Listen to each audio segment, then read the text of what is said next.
any aspect of this case that would affect your ability to be a fair and impartial juror? No. All right.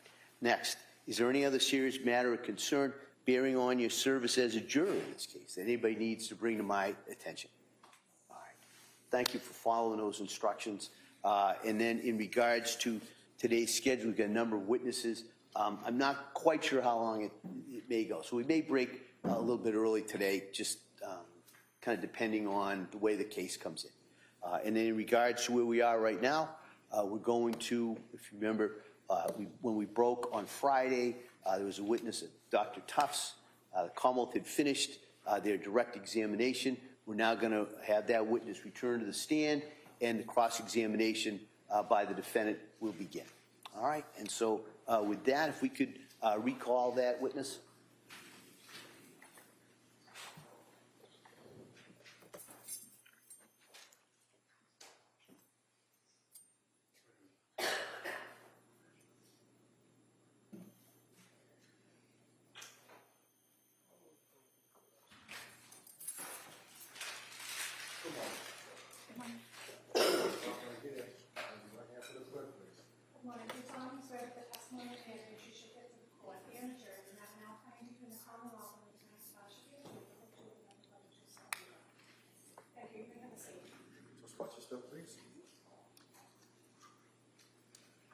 All right, good morning, Doctor. Good morning. All right. Ms. Reddington? Thank you. Good morning, Doctor. Good morning.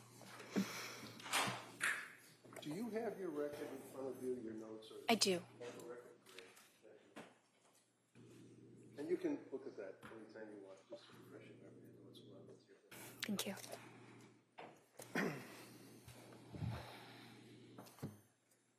Dr. Tufts, you are presently a psychiatrist, correct? Correct. And can you tell me where you went to med school? University of Vermont. And what were the years that you were at University of Vermont? 2014 to 2018. Beautiful country up there. Great place to live, right? It is. It's beautiful. And when you graduated from med school, you then did your residency? Correct. And where was the residency? Boston Medical Center. And can you tell me, what is it exactly that you do as a psychiatric resident or a psychiatrist resident? What do you do? You do a lot of different things.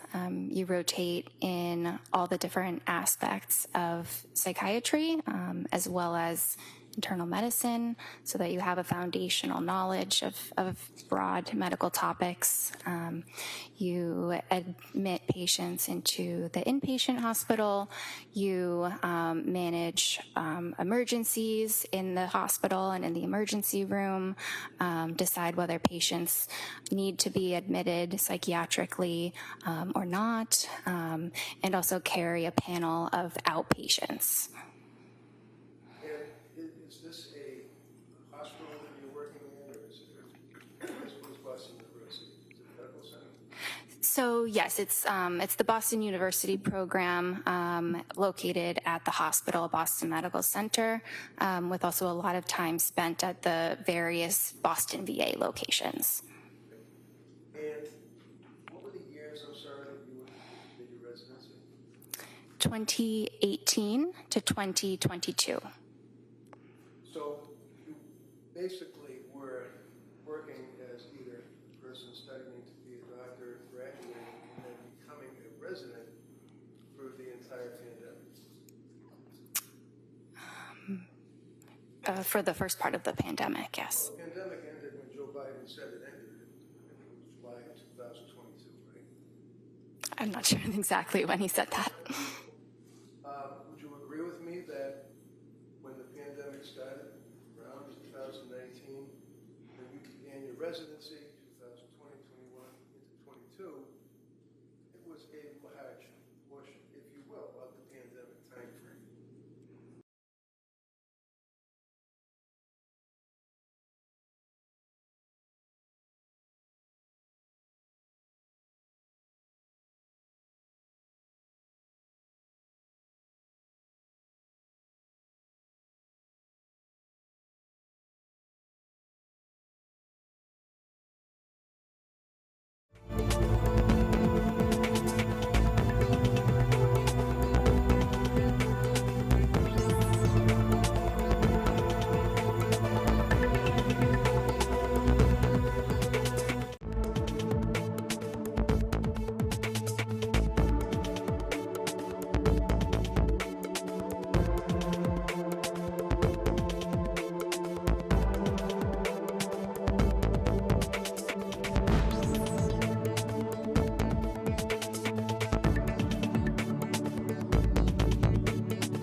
began my program before the pandemic.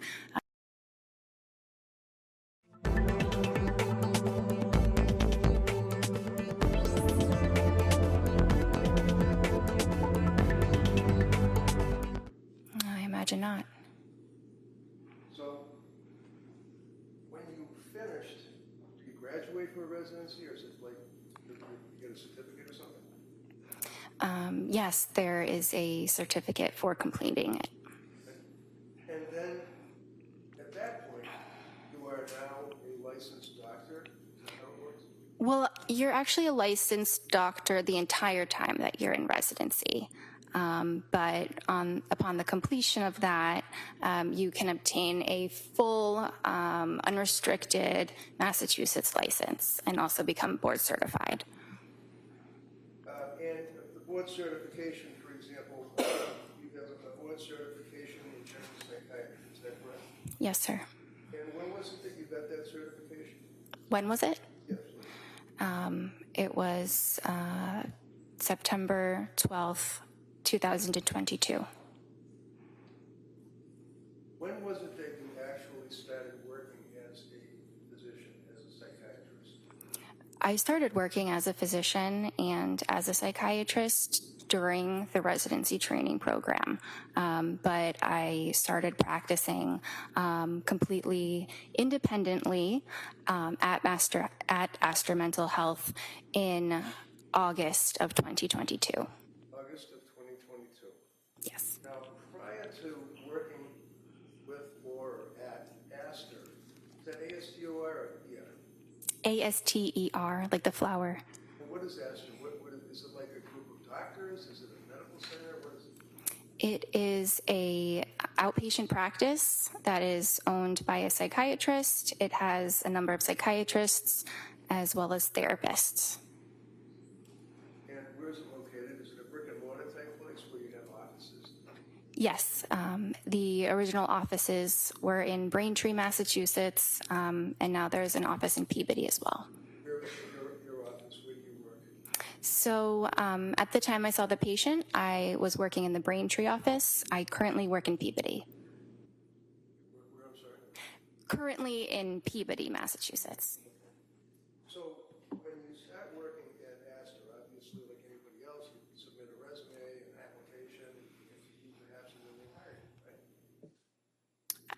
It's a fairly lengthy process and a number of interviews with different staff at the practice, and some recommendations, letters of reference, verification of credentials, all of that. But yes, it can be comparable to another profession in that process. Now, in August of 22, when you, congratulations, obviously you were hired by Astor, how many women had you treated in your residency that were postpartum? With postpartum depression? Or just in the postpartum period? How many women that were in the postpartum period did you treat prior to August of 22? Many. It's hard to give an exact number, but I did have specific training in that population. In that population. And where did you have the training in that population? At Boston Medical Center. And can you tell us in that 2-year period approximately how many women that were in the postpartum period that you treated as a resident? Okay, so it's really hard to give an exact number, but if I had to say, at least 50. So in the 2-year period, you treated 50 people in the residency that had postpartum. And can you tell me, what is postpartum? What does that mean? Well, I just want to address that it was a 4-year period, not a 2-year period. Oh, I'm sorry. Okay. So And sorry, what was your question? Hold on. You saw 50 people in a 4-year period that had postpartum. In other words, they had been after having a baby, right? Possibly, yeah, more or less. I saw a number of other patients. I Of course. saw much more than 50, but yes. So after you had your residency and after you were hired by Astor, is that when you began in August of 22 your practice as a practicing psychiatrist? Yes. And when was it that you actually got your DEA license that authorizes you to prescribe medication to citizens? So during residency, I had a DEA license, but it was affiliated with the with Boston Medical Center. And then when I started at Astor, I had my own DEA number. I don't know exactly when, maybe sometime around August. So August of 22, you start working at Astor. August of 22, you got your DEA license individually that authorized you to prescribe medication, correct? Yes. And it was when that you saw Lindsay Clancy? I believe our first visit was September 15th, Of, 2022. so you were practicing as a psychiatrist for a little more than a month. I was practicing independently with my full credentials for about a month, but the training is just immense that goes on before that. Absolutely, it must be. But that's a residency that you're talking about, right? Yes. And you know, in a residency, I mean, all I know is Grey's Anatomy, but I mean, you're working under a doctor, the doctors are supervising you, and they tell you what to do, and then you report to them, correct? They don't really tell you what to do. They're there as a resource if you need additional support. But I followed many of my own patients. I was the only person in the room with them. And, my notes were signed off by an attending physician, and that attending was available for any support I needed. So, in August of 22, when you started working at Astor, you actually filled out a form for your advertising. Is that correct? I believe that was handled by other people at the practice. And who would that be? Well, we have non-clinical staff that handle the administrative matters. Okay, but you're a doctor, and you're out there to the public. You're advertising yourself and your services to the public. Is that fair? I believe yes. I'm not directing the marketing of our office, but yes. Okay, never mind your office. I'm talking about you. You had an ad that was on the computer that if somebody wanted to reach out to a doctor, they could see your ad amongst many others, right? Well, I don't think there was an ad. I think we have a website that had some information about myself. Okay. Now, in August of 22, up until when you saw Lindsay, how many patients in that month or so had you treated for postpartum psychosis? How many patients in a month? Up until that Yeah, month? I'm asking you about when you started working in August of 22 for Astor, and you are now on your own as an employee. How many patients had you treated before you saw Lindsay Clancy for postpartum psychosis? Well, in the span of 1 month, I would say none because it's a very rare disorder. Yeah, okay. But it exists, doesn't it? Absolutely. And one of the things would be the voices that people hear, right? That is a symptom of psychosis, absolutely. And that's legitimate, isn't it?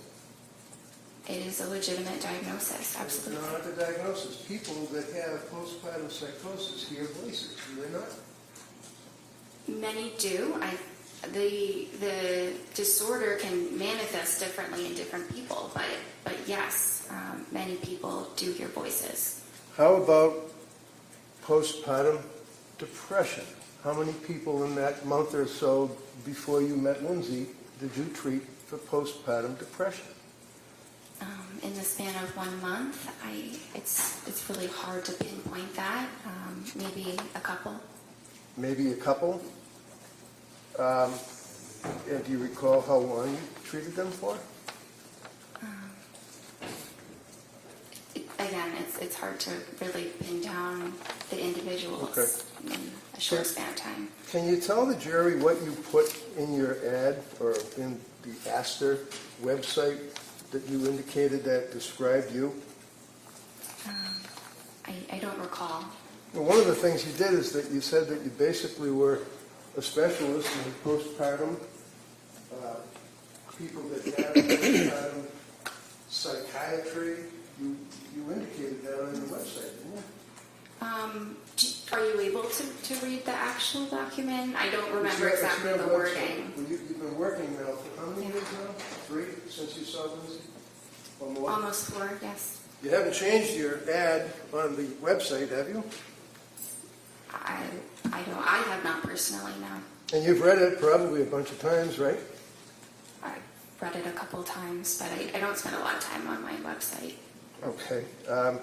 Do you recall that you indicated that you were specializing in any particular aspect of psychiatry? Yes, it probably includes a special interest in women's health, in perinatal psychiatry, in trauma-related disorders, anxiety, and there may be some other things that were mentioned. Yeah, like women that have babies and they're suffering from postpartum depression, right? Absolutely. You advertised that after a month working for Astor, right? That's listed as one of my interests, definitely. And again, forgive me, how many women did you treat for postpartum depression in that month and a half before you met Lindsay? I don't know, maybe a couple. But I've treated many of them in the residency, which was just immediately before.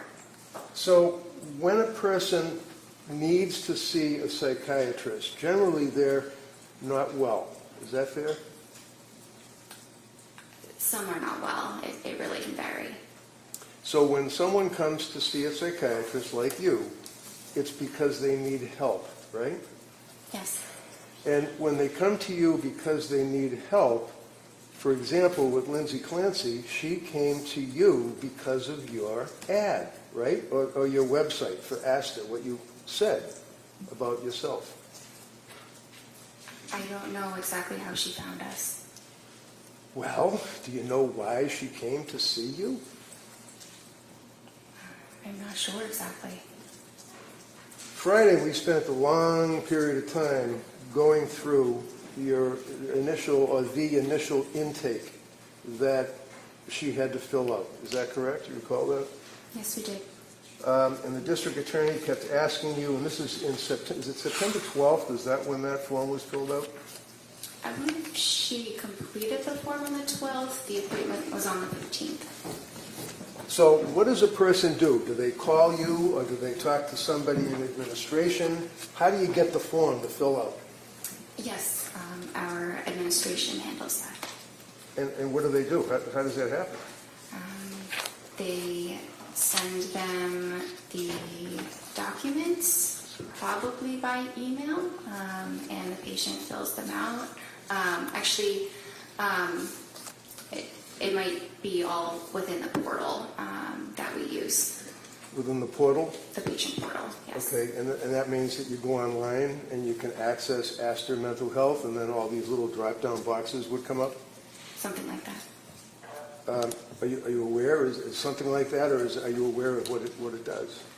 So because I don't handle the scheduling and the sending of forms, I don't know exactly what it looks like. Well, this is the form that you're giving a person that needs help because they're possibly mentally ill. Is that right?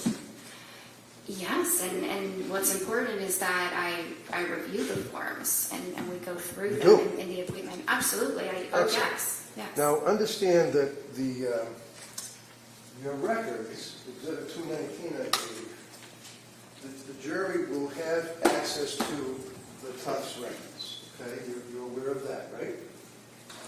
You know it's an exhibit Yes. because you have talked to the prosecution about what an exhibit is, and you know that your records are now in evidence before this jury, right? If that's what you say, yes. I wouldn't take what I say. If you I don't know, really- that's fine. I don't know the details of how this works. All right, have you talked to them prior to your testimony? No, You haven't talked to the DA's office? no, not at all. You're a defendant in a very large lawsuit, are you not?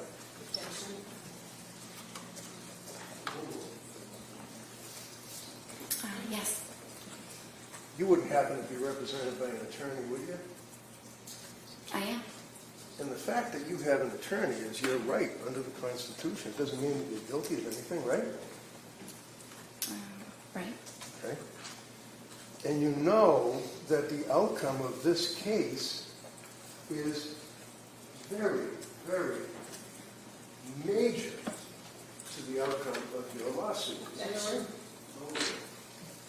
I don't actually know that. So you understand that if, in fact, it's determined that you advertise as an expert in postpartum and in postpartum psychiatry, and you've had a month experience plus a residency, would you consider that to be negligent or misrepresentation? I do not believe that I have been negligent. Do you understand what misrepresentation means? Yes. With a month under your belt plus your residency, do you really want this jury to believe that you were an expert? Can you advertise that? I don't think that's exactly the wording that I used. I think What's I the said wording? that it was an interest of mine. You were what? No, go ahead. Good answer. I just think the wording was that it's an interest of mine. I don't believe I called myself an expert. Are you an expert in postpartum?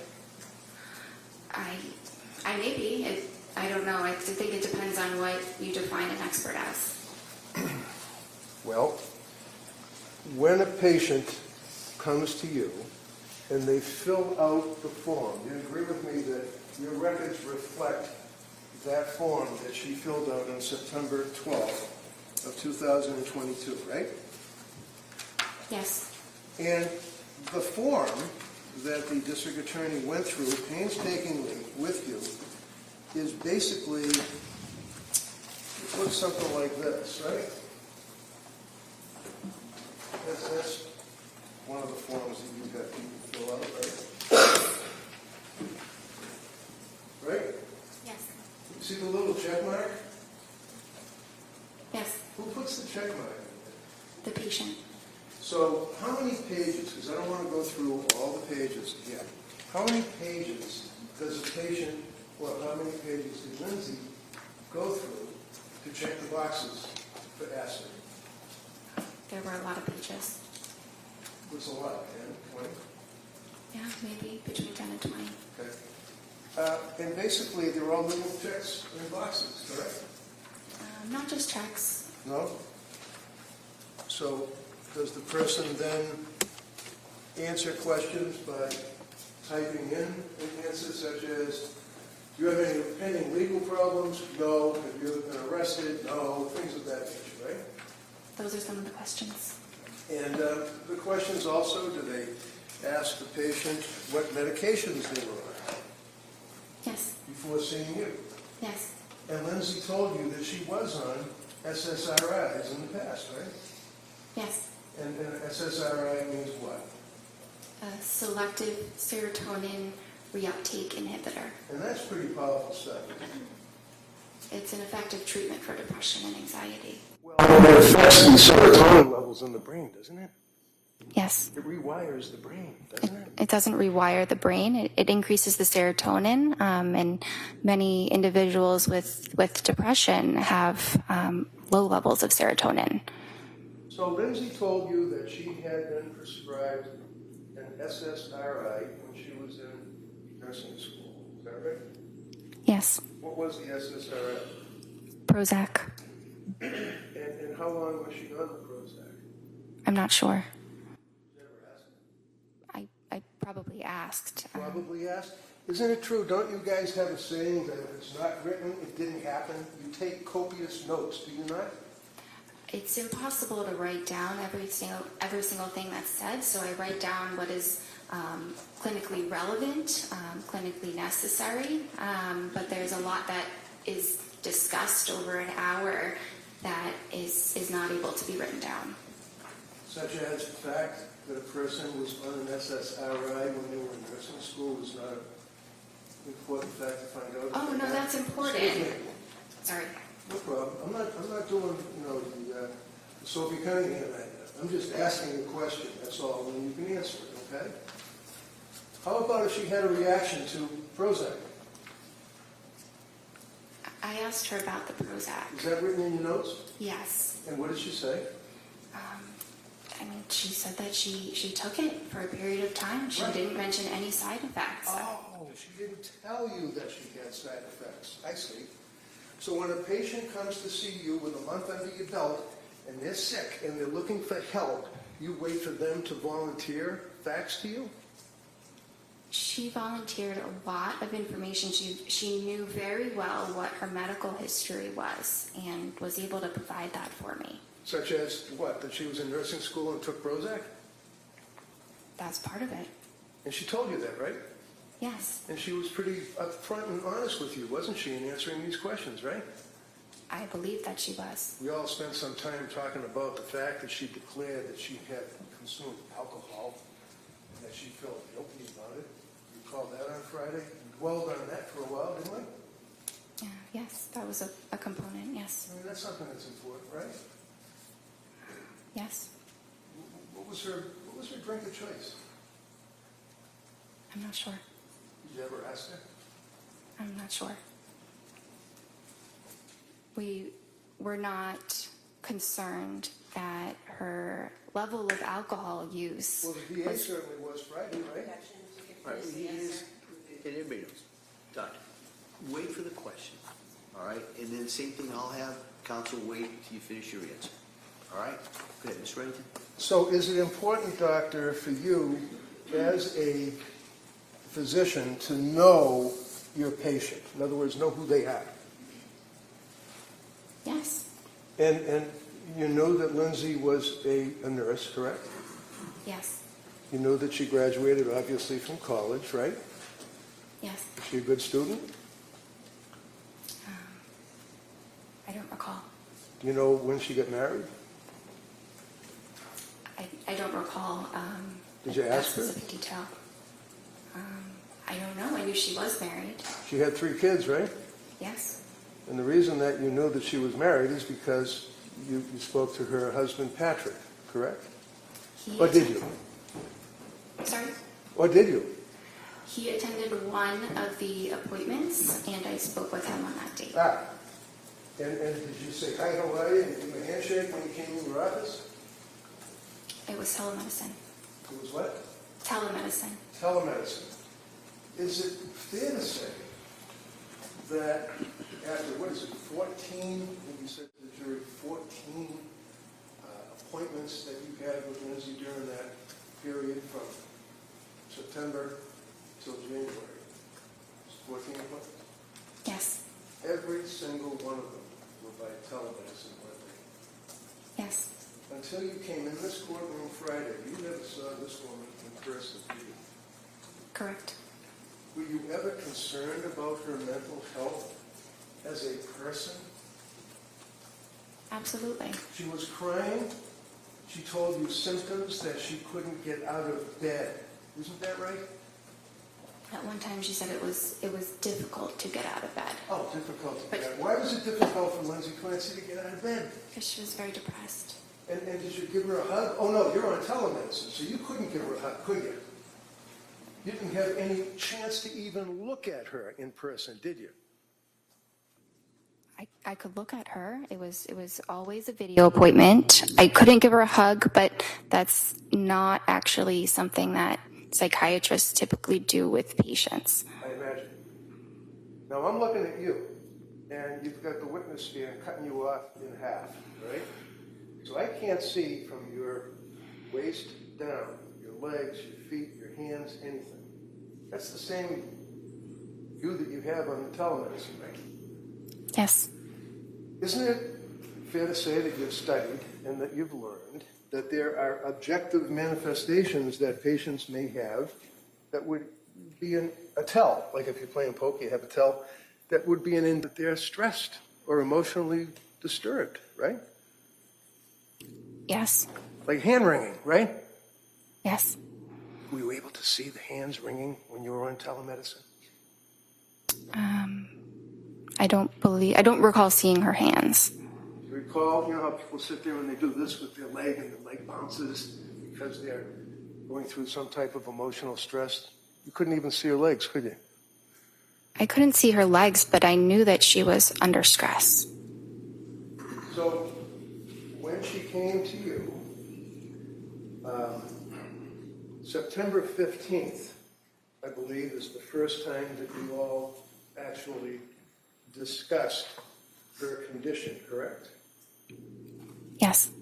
And looking at the medical records, which the jury will be able to look at, it says, visit date, September 15th, 2022, and you can look along with me if you wish.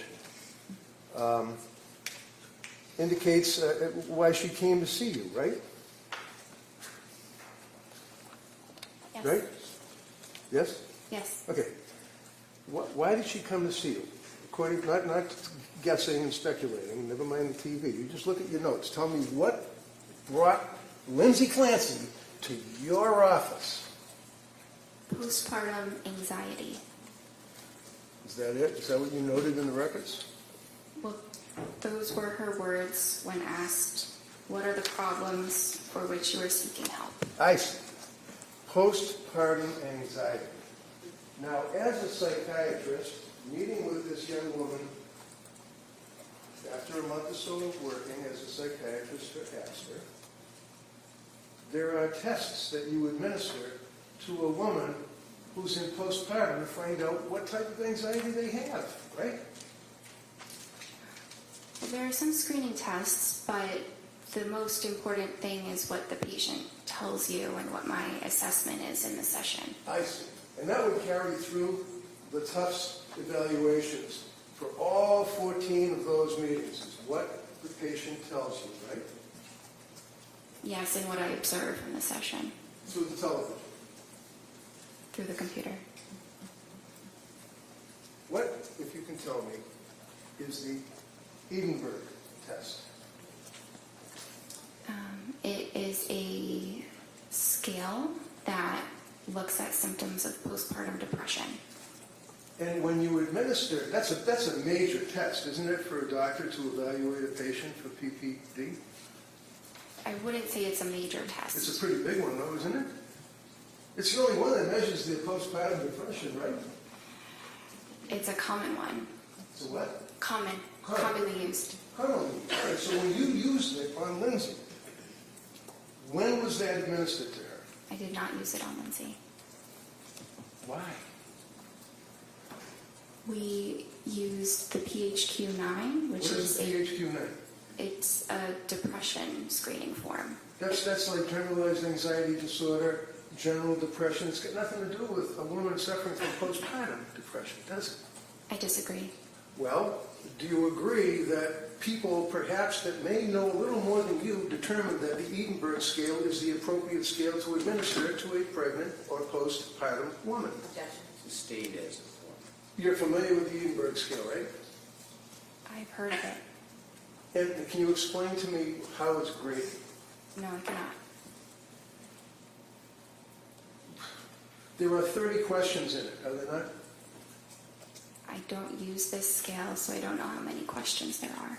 So the Edinburgh scale, do you even know that the cutoff for someone that is depressed in their condition of postpartum would be 15? Anything over that, they're in severe depression? Okay. You know that her first Edinburgh test that was administered to her put her at a 23? Objection. No rule. Severe depression? I was not aware of this test. I was not aware that this had been administered to her.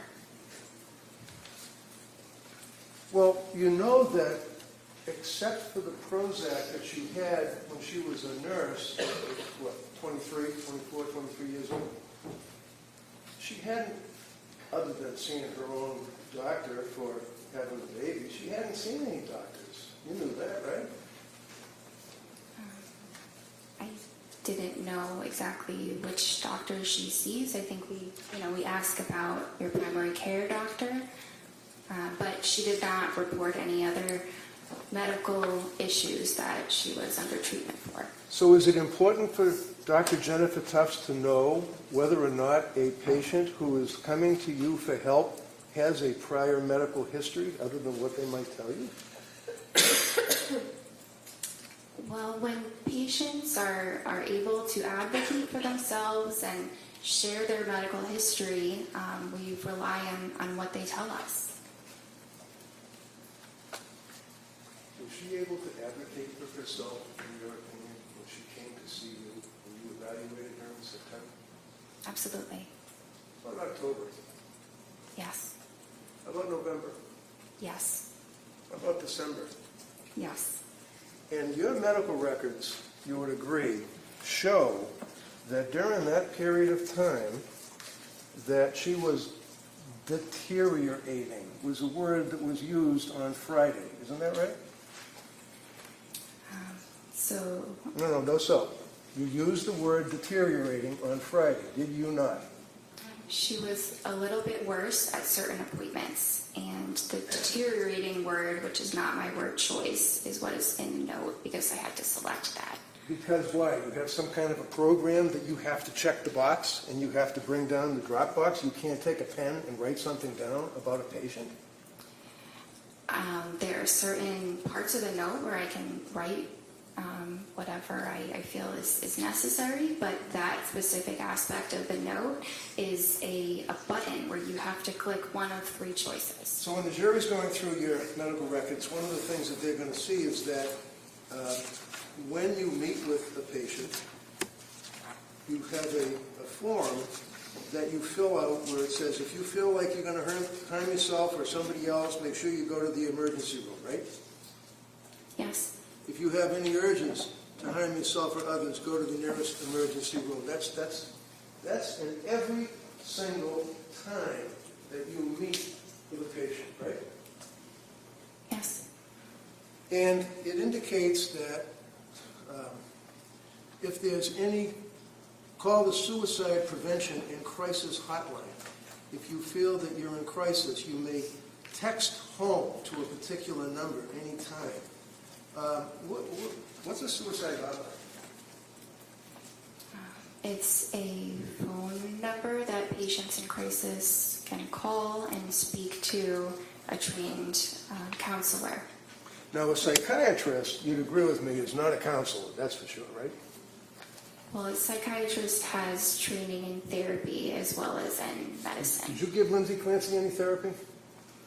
There was some therapy incorporated in our sessions, Like but what? we did Like what? providing emotional support, listening to her. Excuse me. Hold on. No, please. No, she can't. Hold on, everybody. You ask the question, we'll let her finish, and then you can follow up with any questions you want. Go ahead, Doc.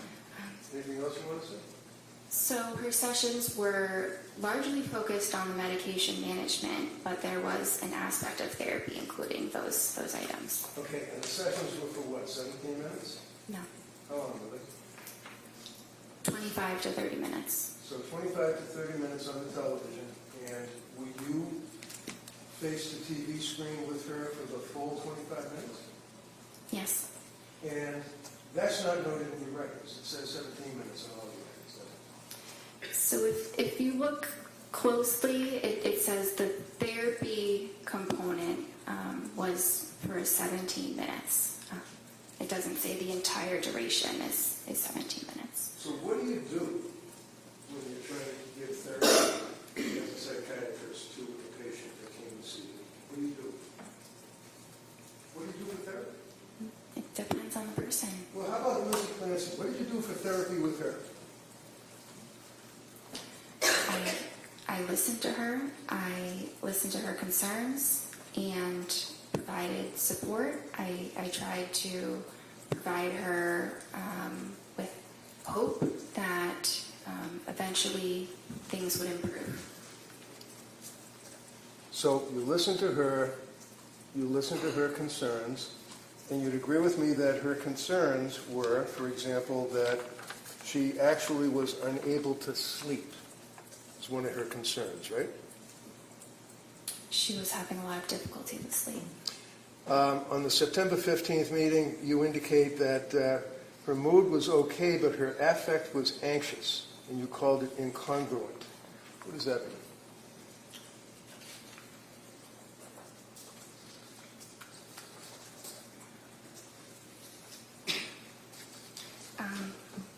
So she said she was feeling okay.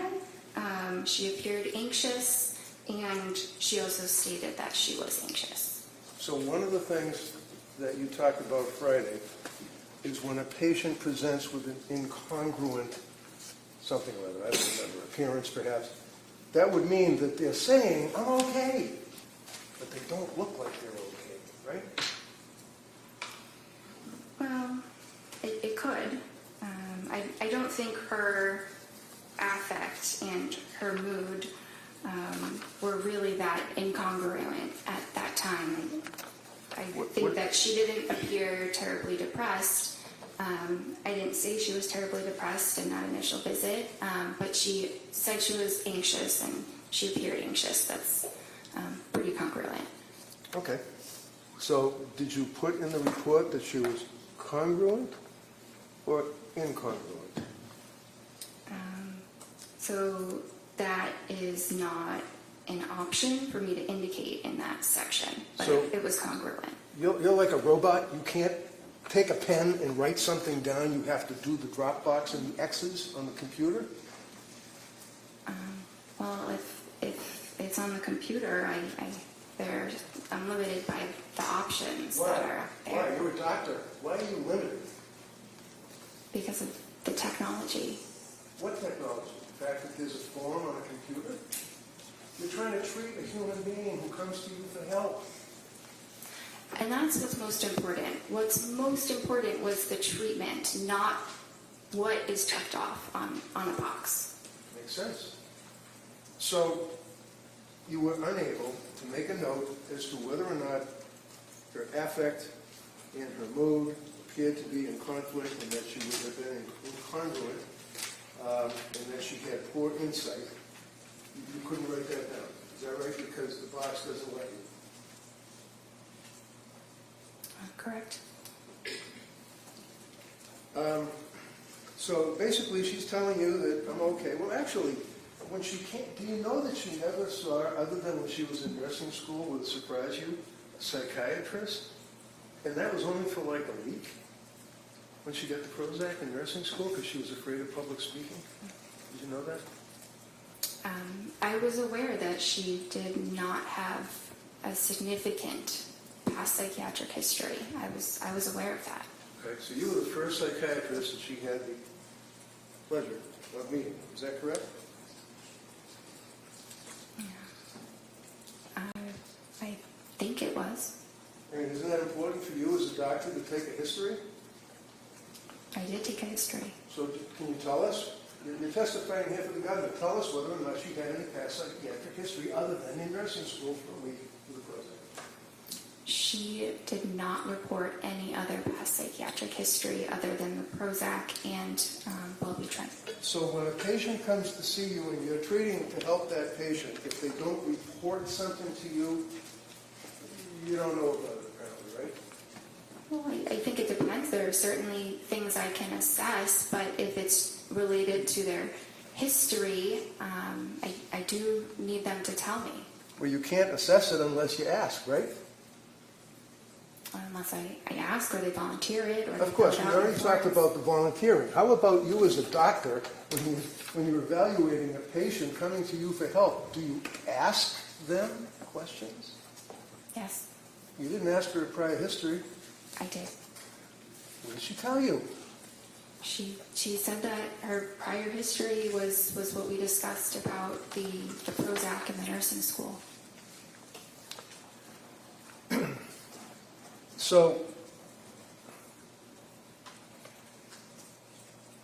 basically, other than hoping to give her hope, is what you said, for the therapy. How do you give someone hope for therapy, the other doctor? Try to encourage them and... What did you encourage her on September 15th? Sorry? What did you encourage her to give her hope on September 15th? What did I encourage her? Yeah. I don't remember exactly the words. It was Did you write it down in your records? No, we don't write those, details of everything. Well, that's the therapy you're talking about, right? Yes? Yes. And you don't write down the therapy you give a patient in the records, right? Well, I write something about it. You write it I down, mentioned no, not, that. excuse me. Hold on. So yes or no? Hold on. You let her finish the question. You listen to the question and answer just what they asked, okay? Go ahead. You can rephrase that question. No, I'll let her answer it. I mentioned that I provided supportive therapy. What is supportive therapy? It's listening to the patient's concerns and providing emotional support and validation. So emotional support and validation all sounds good. Here's a young woman who was what, 20, 29, 30 years old, came to see you? Yes, And came to see you for help, right? yes, Told you she couldn't sleep and she was anxious, correct? yes, You know that she was postpartum, correct? yes. You know that as a patient who was postpartum. By the way, what is your opinion of the period of postpartum wherein one can have postpartum depression and, more importantly, postpartum psychosis? What's the time frame? It's typically 1 year. So she was well within that time frame, correct? Yes, And you tried to provide therapy by giving her hope. And how long do you figure did that take? 5 minutes, 10 minutes, 2 minutes? I'm not sure. I think it was different in each session. Okay. So the only thing that you diagnosed Lindsay with on September 15th was GAD, Generalized Anxiety Disorder, correct? It was generalized anxiety disorder as well as an adjustment disorder with depressed mood. And you prescribed medications to her, right? Yes, And the medication that you provided to her was the sertraline, right? yes, And the sertraline would be Zoloft, right? yes, Now, this is a little chart that shows the prescriptions that Lindsay was on. And you are the yellow colors. The dots. Okay. You can see that.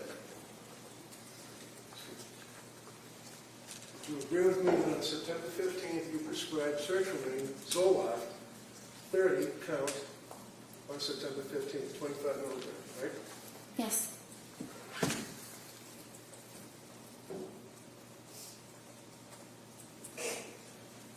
Have you ever read the website for sertraline? The website for sertraline? Yeah. I mean, sertraline, Zoloft is a chemical that is marketed as a pharmaceutical, right? Yes, Right? It's a pill, right? yes, And as we said, it's an SSRI pill, correct? yes. Do you know that Zoloft is not indicated for generalized anxiety? Why'd you give her Zoloft? It is a very effective medication for generalized anxiety disorder. So you're familiar with the drug labeling for Zoloft, is that correct? Generally. Generally. Are you aware of what the manufacturer of Zoloft indicates it can be used for, to treat? I'm aware that it's used to treat various forms of anxiety disorders as well as major depression. So when Lindsay came to see you, you know that she had stopped breastfeeding her son, right? Not at the time of the first appointment. When did she stop breastfeeding? In October? Something around then. You know that she had little or no psychiatric history other than seeing you, correct? And the Prozac, yes. You know that, in fact, that she had stopped drinking whatever it was that she was drinking, because you never asked, right? I was not concerned about her level of drinking. Well, it's in your form, right? That was at the intake, but Wait, did you know that she wasn't drinking when you were meeting with her, correct? yeah, that's what she told me. Okay, and you believe what she told you, right? Yes, So when she sees you, she's not on any psychiatric, anti-tropics, or whatever they're called, medications, correct? She wasn't on any medication. correct. And she had stopped drinking anything, whatever it may have been, right? I'm not sure when she completely stopped drinking, but yes. You don't know when she started, when she stopped, what she drank, do you? Well, was not concerned that she was an alcoholic. That's a yes or no. Did you have any idea? Because we spent a long time on Friday talking about her guilt and having, that she drank alcohol. You don't know what she drank, when she started, when she stopped, do you? I know some details about her alcohol use, but it was overall minimal. What were the details then? Tell me what the details were. There was that one little box that was checked off. What other details were there? That she drank 1 to 2 times a week, 1 to 2 servings 5 times a week. And you don't know where, what it was? You have no idea, right? I think she had mentioned at some point that it was calming. It was something that was. It was what? I'm helpful. sorry. Calming. Calming. Okay, so Calming. it was numbing. It was like trying to numb something, I guess, right? That's one way of saying it. I mean, you've treated, I imagine you've treated veterans that have post-traumatic stress disorder, right? Yes. And would you agree with me that many times when people have an anxiety disorder or PTSD, whatever the case may be, they try to numb their feelings? Is that fair? Sometimes they do. And sometimes they use alcohol, right? Sometimes they do. But we don't know what alcohol. We don't even know if it was a beer, do we? I didn't think that was relevant for her. So, with all of that, with that information, you then prescribed Zoloft to her, correct? Yes. You went over the side effects of Zoloft, sertraline, I imagine, with her, right? Yes. Did you tell her that one of the known side effects is suicidal thoughts and actions and ideation? Well, that's specifically in children, so I don't think I mentioned that because it Well, wasn't relevant. not really. Suicidal ideation and homicidal ideation, there's a black box warning on Zoloft, along with SSRIs, right? Under Yes or no? for children and Excuse me, adults yes? younger than Excuse Lindsay. me, Doctor, I apologize. Can you just listen to my question and answer it yes or no? Is there a black box warning on Zoloft? Yes. All right. And a black box warning is required or prescribed by what, the FDA? Probably. Probably. And it basically warns that, especially with young people or young adults, that it may cause suicidal or, God forbid, homicidal ideation. Yes? Yes. And you're aware that, in fact, the FDA has determined that that goes up possibly to a 23, 24, 25-year-old. You know that, right? I think 24 is 24. what they said. Yeah, I'll give you 24. It's possible, is it not, that the SSRIs that get into a person's brain affect a person that's 3 or 4 years older than the FDA cut off with suicidal ideation or homicidal ideation? It's possible? There's a lot of development that happens in the brain between ages like up to 24 and closer to 30. The brain is fully matured at past age 24, and so it's less vulnerable than in a younger individual. So with 24, you're suggesting as a cutoff, are you suggesting to the jury that a drug that increases the risk of suicide in a 24-year-old patient cannot increase the risk of suicide in a 29 or a 30-year-old patient? Just a little bit. I don't believe there's evidence that it causes that at all in individuals over 24. So, as a psychiatrist who had the ability to issue these types of medications to patients and citizens, what research did you do on Zoloft and suicidal ideation, homicidal ideation? I was taught extensively about SSRIs and suicidal ideation That's in my back in training. Vermont, right? In Vermont, in Boston, yes. Okay, so in Vermont was when you get your medical degree, right?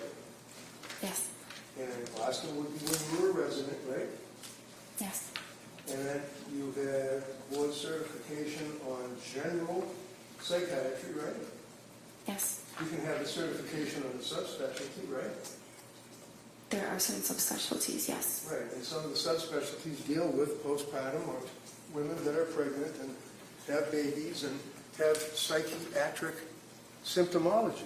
There's no board certification for perinatal or reproductive psychiatry. Well, there are plenty of classes that are recognized as, for example, at Harvard Medical School, there's an annual class or symposium, if you will, for postpartum. Have you ever been to that? No, sir.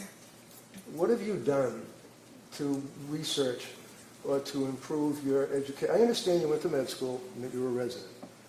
What programs, continuing education, symposiums have you attended since you got the ability to prescribe these medicines to people? I have not attended a symposium. Have you attended anything? I have not, but I have done a lot of reading on my own, of research and guidelines about this area in psychiatry. Did you tell Lindsay when you were going, because one of the things that you guys are always concerned about is what's called informed consent, right? Yes. And what is informed consent? What does that mean? It In a means medical sense, not just like out in the street or something. explaining to a patient the risks and benefits of treatment and possible alternatives, and making sure that the patient understands what you're saying. Now, when you were going over the symptomology or when you were going over the side effects of Zoloft, one of the side effects of Zoloft is, and I quote, severe trouble sleeping, right? Yes. Did you tell her that? Well, insomnia is listed as a side effect. No. You already said yes, you know it. Just, did you tell her that Zoloft has a side effect of giving the patient severe trouble sleeping? That's all. So I didn't use the word severe because it typically doesn't cause severe trouble sleeping, but I thought you were referring to when she told me that she did have severe trouble sleeping. Well, and that that's was what she true. told you, right? That she had severe trouble sleeping, right? She told me. Yes. And you know that one of the side effects of Zoloft is, let's say, trouble sleeping. You know that, right? Yes. Your answer is yes. The jury has to be able to hear you. Yes. And why would you prescribe Zoloft to a young woman who's postpartum, who's coming to you with anxiety, who's telling you she can't sleep, she's got all of these symptoms, and you prescribe a medication that would have a side effect of trouble sleeping? So individuals have very varied responses to medications. Some have no side effects, some have one or two. It's impossible to predict, but Zoloft is a top choice, a first-line medication for Says who? her. It was Says who? says it's the general consensus. Right, you know among about the lawsuits psychiatrists. against Well, Zoloft, again, right? Again, you can't have both of you talking at the same time. So let her finish her answer, and then I'll give you plenty of time to follow up any questions regarding her answer. So, you finish your answer on that? There's extensive research supporting the use of sertraline in this instance, and the general consensus among psychiatrists is that it's a first-line safe medication for individuals, including postpartum women. How about the kids that shoot other kids in high schools and the lawsuits that come out of that against Zoloft? You ever read about them? Overruled. Sorry? You didn't get it? I wasn't sure what the question was. The question was, in response to your observation about how all the psychiatrists or the psychiatrists think it's a very, very safe, wonderful first-line drug, and you researched it. How about the kids that kill other kids in schools with the lawsuits that arise out of the use of SSRIs? Have you ever researched that? I don't know much about that. You know about the SSRIs and messing with someone's brain. They go out and they shoot people for no reason, right? I'm not aware that that's linked to SSRIs. So you didn't really talk to her about increased risk of suicide in 24-year-olds or down because she's 4 or 5 years older than that. You didn't talk to her about the trouble sleeping that can be a side effect. But you prescribed, there's other drugs that you could have given her that would be perfectly safe and calming and allow someone with no psychiatric history to sleep better, right? Not necessarily. Okay, so you prescribed her with the Zoloft. It was 25 milligrams, right? Yes. And when you prescribed her with the Zoloft, 25 milligrams, was that increased up to 0.05 milligrams, or did you increase it at some point? The instructions were to increase it to 50 after 1 week. After 1 week. Yes. And you expected that she would listen to your instructions, right? Yes. And she did, right? She waited about a month, but then yes, she did. Why did she wait a month? I think it took her some time to decide whether that was truly what she wanted to do. Right, she was afraid of the drugs, wasn't she? She was afraid of side effects. And she didn't want to take the pills, did she? She eventually did want to take the pills because she wanted to feel better. A month later, right? Yes. So you prescribe the Zoloft, SSRI, and then you tell her after a week to increase it, and she doesn't take that medication for a month, correct? Correct. And then she did take the medication, right? Yes. And did you meet with her or talk to her before she actually started to implement that particular regimen? I had met with her beforehand, but I was not aware of when she made the decision to go ahead and take it. So you met her on the 15th of September, right? Yes. When was the next time you met her? Can I check? Sure, of course, absolutely. You can look at anything you want. September 28th? And on September 28th, did you discuss with her the fact that she was afraid to take the Zoloft? Yes. And did you recommend that she do that? Well, she said that she was feeling better at that point, and It's wasn't a sure. real easy question. When you talked with her, did you recommend that she increase or take the Zoloft? At that visit, I don't think that I did. Okay. So when did she actually take the Zoloft?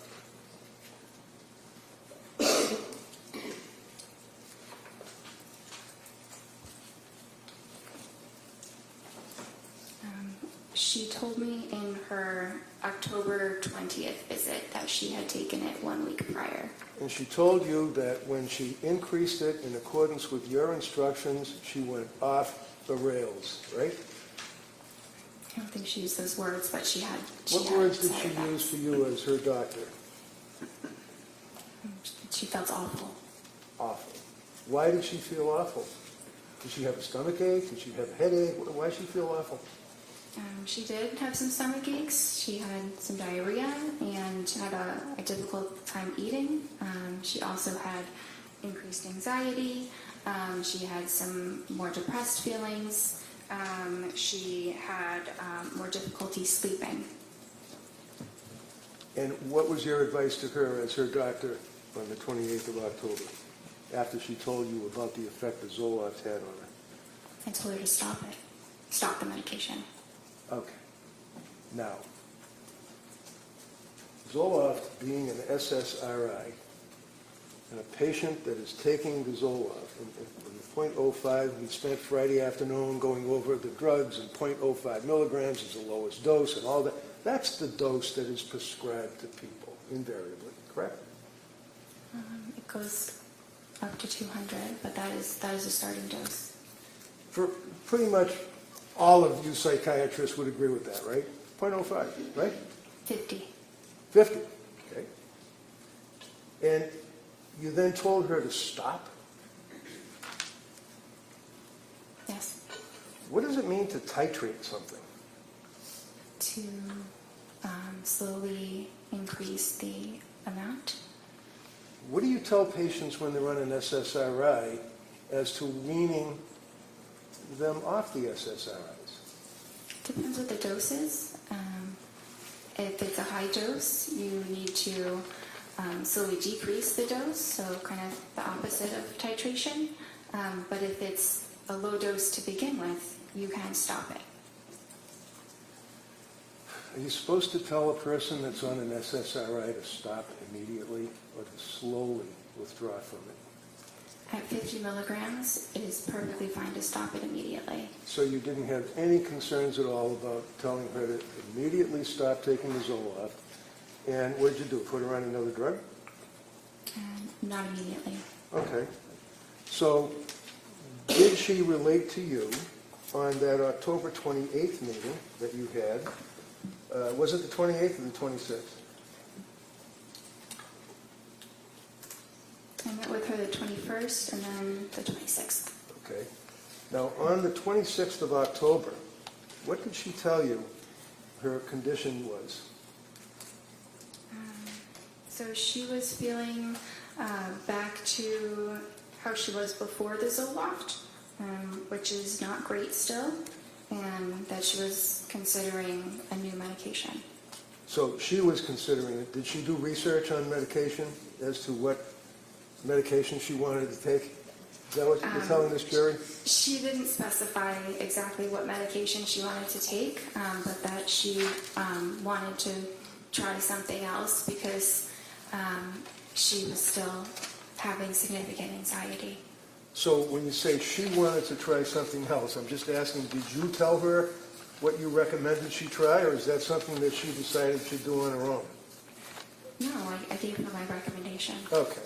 The only reason why I ask that is that, a lot of times people might think that she's a psychopharmacologist, that she's a heart surgeon, that she's a vascular surgeon, that she knows everything about medicine. That's not true, is it? No.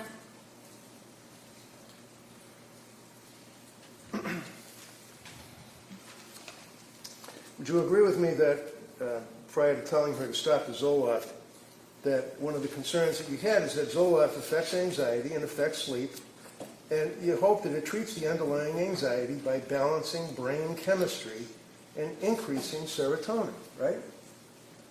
Yes. Is that fair? And you'd agree with me that it does, as a side effect, have an impact on a person's falling asleep or staying asleep as a common side effect, right? It can happen. It doesn't happen to everyone, but it certainly happens to some. But it is temporary. That's the important distinction. Is that there are many side effects that disappear entirely, and then the medicine is quite helpful for those certain conditions. What's that? Yes. She had problems sleeping, didn't she? Yes. Even after the Zoloft, right? Yes. So you, not her, you recommended a particular drug that she should take, right? Yes. And again, as it relates to what one would expect a young woman who's a labor and delivery nurse to know about psychiatric medication, what is methadone? Do you know? I'm sorry? Methadone. I'm not sure. How about hermababate? B-A-T-E, H-E-R-M-A-B-A-T-E. How about that? You ever heard of that? I'm not familiar with that. That's what's used to administer to a woman who's going through birth. You don't have an obligation to know that, do you? No. You have an obligation to know about psychiatric medications, though, right? Yes. There's a difference between what's known as nescience, which is not knowing what you have no duty to know, and ignorance, which is you don't know what you should know. Is that fair? Yes. So, did you ever gauge Lindsay's knowledge or ability to judge what medication would be good for her? So that was my role. Right. I didn't expect her to know significantly the details about different psychiatric medications. Is it important to know that a woman that's coming to you because of postpartum issues, shall we say, had prior problems in prior deliveries. Yes. And you'd agree with me that you're on the front line of healthcare for pregnant women when someone comes to see you, either pregnant or after having a baby, right? They're usually referred by a therapist or an OB, but yes. Okay. So being on the front line and dealing with these people, and you advertise that you deal with pregnant people before they have babies, right? Yes. And after, correct? Yes. Did she have any prior issues with her prior babies? I knew that she had some anxiety symptoms with her prior, after her prior child was, after her second child was born. And that would be Dawson? Yes. And when she saw you after having Callan, how old was Dawson, if you know? A few years old, maybe 2 or 3. Did she tell you what the side effects were after she had Dawson? She did. I did not list them because, Excuse me, that means you didn't write them down? yes. So what is it, your memory that we'll go by that, right? Sorry? We'll go by your memory? Go by memory about what? I don't recall exactly which side effects she said, but I recall that they were some of the very common ones, the ones that are temporary. Wait a minute, hold on. You're telling this jury that you don't recall what the side effects were that she told you, but your memory is that they were general, common? Is that what you're saying? Yes, because if they were anything else, I would have documented it. Well, how about she took Zoloft? Did she take Zoloft, SSRI, after having Dawson? I think she took it for about a week. You think, or she did? She did. So isn't that something that would be indicative of the fact that there was some psychiatric issues after she had her second child? Yes, but she did not describe them as being severe. Well, as a psychiatrist, can you ask her whether or not they're severe, or do you just wait for them to tell you? Based on her description, they did not sound severe. Tell me about bipolar. What's bipolar? Bipolar is a mood disorder that has both depressive episodes as well as episodes of mania. And is it your understanding that if a person has a difficult birth and in fact has some psychiatric attributes as a result of that difficult birth, that you should not prescribe SSRIs to that person because they could be bipolar?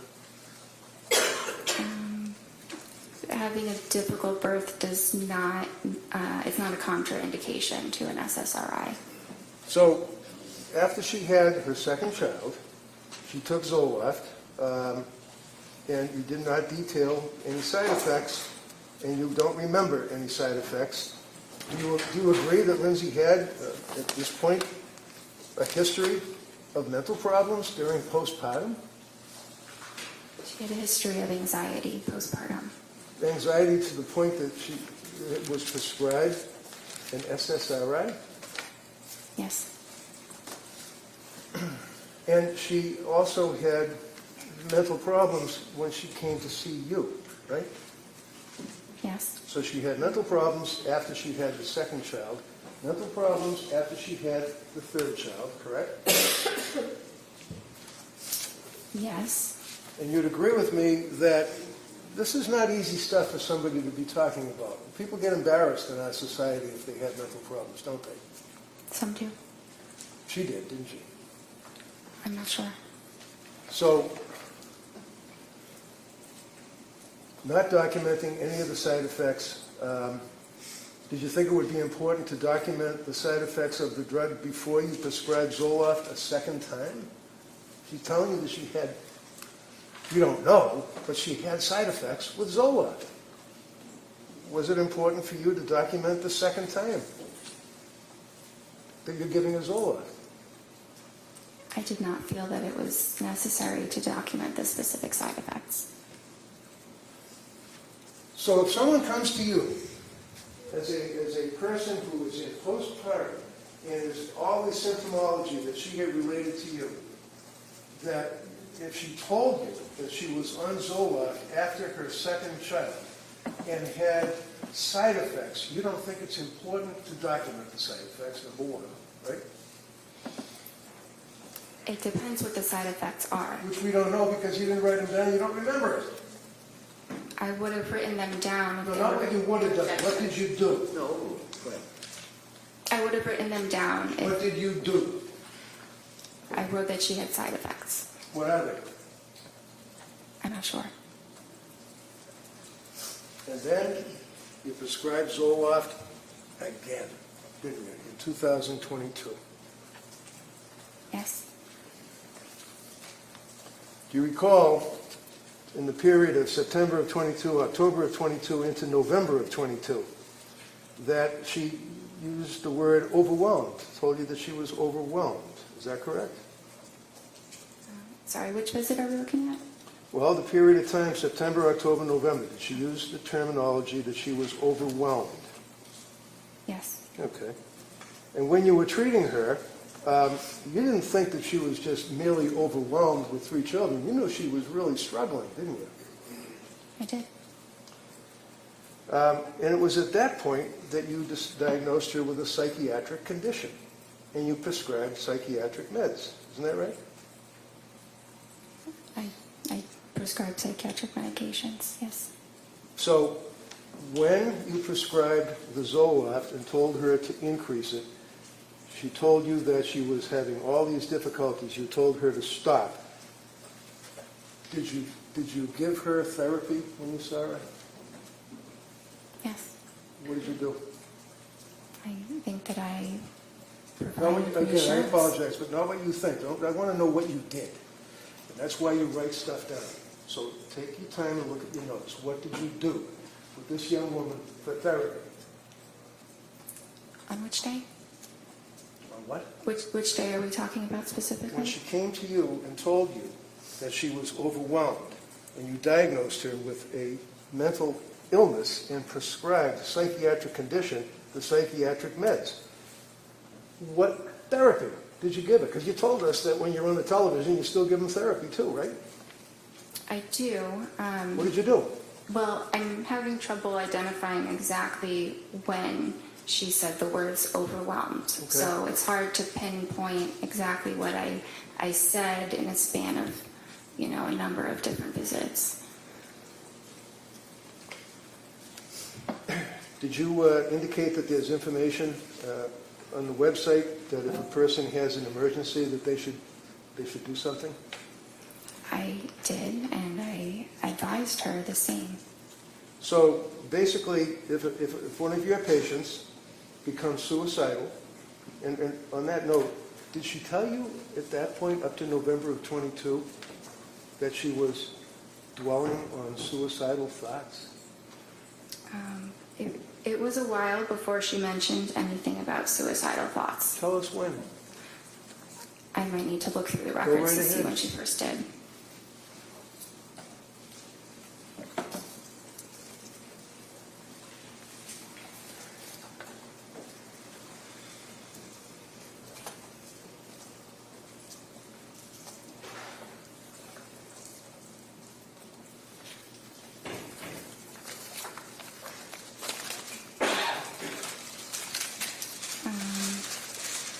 December 1st. So on December 1st, what did she tell you? That she denied feeling suicidal, but that she was close to feeling suicidal. That's kind of like being a fisherman out in the ocean who's worried about the possibility of a storm and is thinking about the storm and is dwelling on the storm, almost in fear of the storm, right? No, Isn't it? I guess. So when she tells you that she's And I don't want to put words in your mouth. What did she say? She's having suicidal thoughts, or what did she say? All close to it? She denied having suicidal thoughts, but felt that she was getting close to it. Okay. So she was dwelling on it or thinking about it, right? Is that fair? She was fearful of eventually having those kinds of thoughts. To kill herself. Yes. And how frequently were the thoughts? I'm not sure exactly how frequent they were. Did you ask her? It's sorry? very likely that I did ask her the frequency. Wouldn't that be in your medical records? I mean, you see some patients, you have some patients other than Lindsay Clancy at that point, right? Yes. And you document when a patient, my God, when a patient comes in and tells you that she's in postpartum distress and she's close to having suicide thoughts to kill herself, that's important, isn't it? It's important that I am aware that she's having these thoughts, What thoughts? that she is fearful she could become suicidal. And she told you, and I imagine, or you asked, how frequently these thoughts were.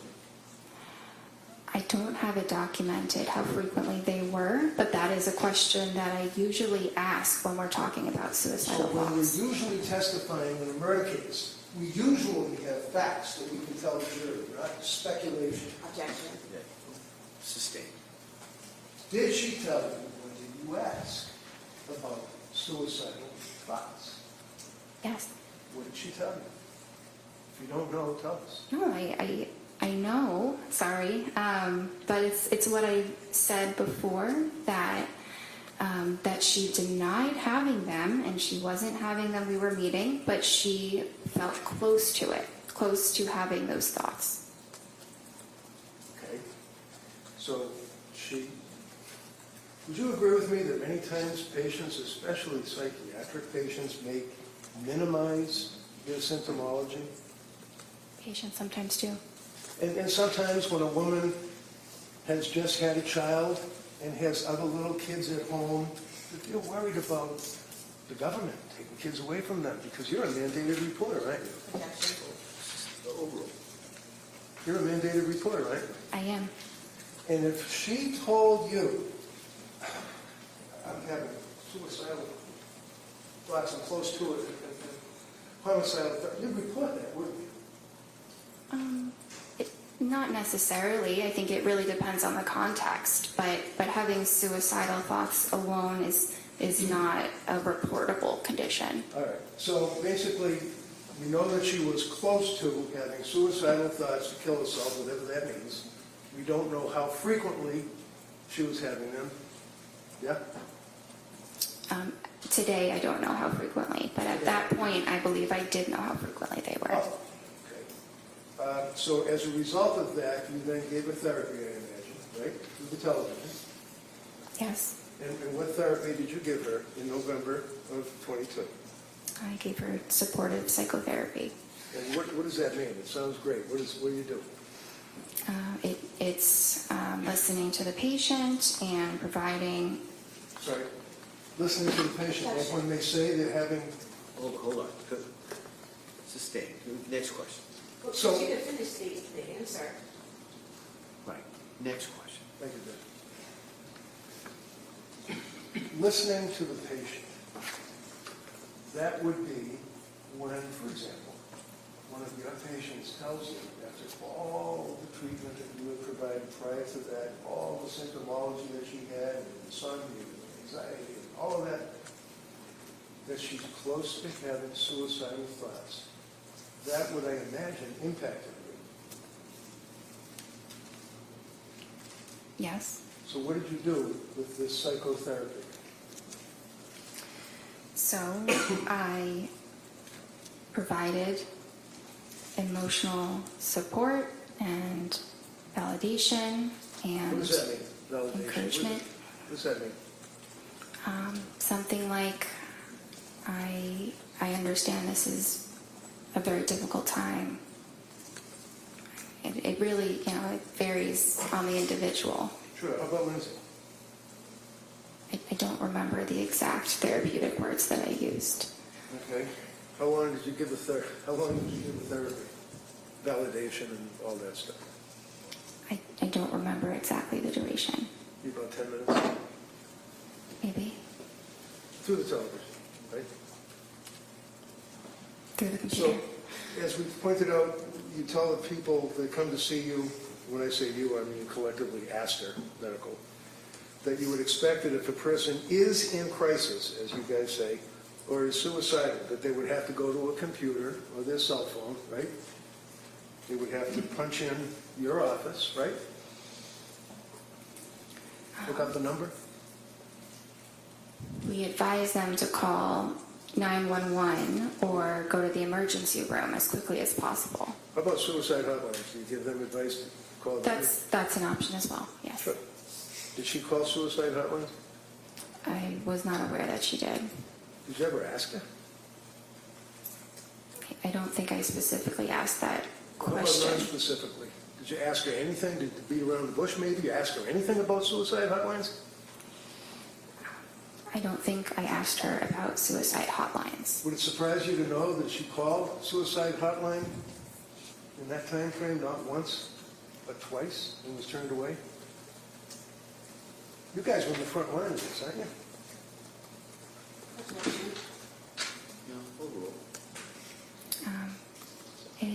It does surprise me, yes.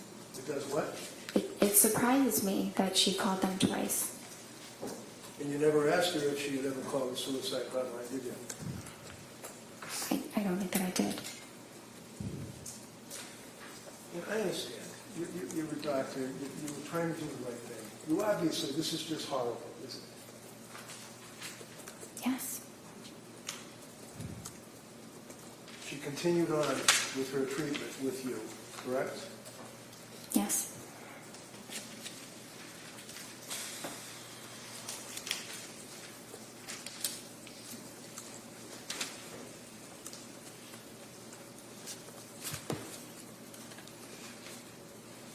What was the next medication that you put her on?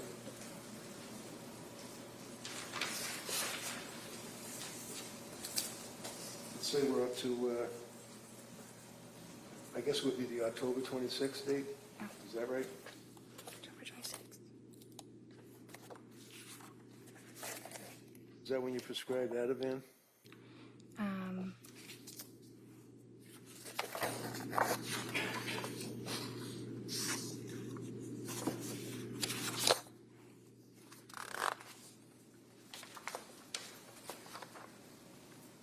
I prescribed that on the 21st.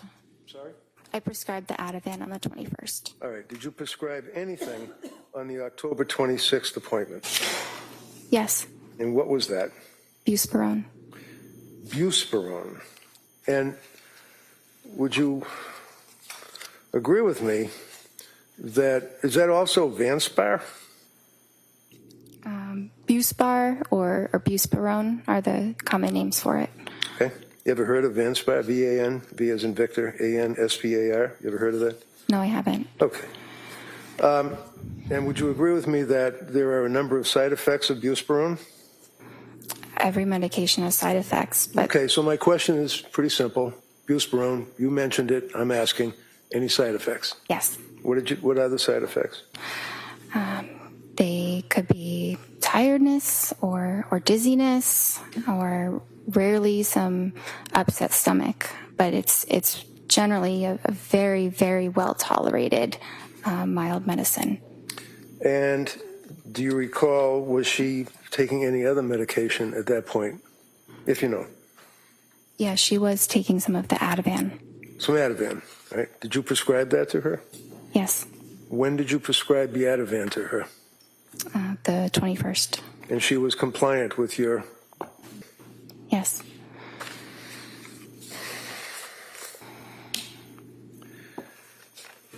Was she also reporting to you that she was taking Benadryl, like over-the-counter stuff? It was being used as needed, yes. So that's PRN, on the records, PRN or whatever, you take it as required, right? Yes, And she reported to you that she was taking Benadryl, right? She reported that, yes. And you didn't document how much she was taking, right? It's only available as one dose over the counter. Okay. Did she re-up the dose over the counter? Do you know? She didn't tell me that she did. Did you ask her?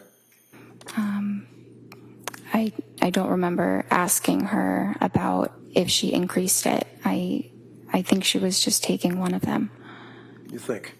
Did you know that Ativan and Benadryl are contraindicated, that they can have a serious impact to the central nervous system and depressant effects? Yes, but can I explain that when they say depressant? Excuse me, the answer is yes, right? Is the answer yes? Yeah, if the answer is yes, if that's the question, the Commonwealth may be able to ask you further questions if you'd like. Well, I can't say yes to that entire statement. All right, next Did question. you discuss anything about Benadryl combined with Ativan on October 26th? I don't recall.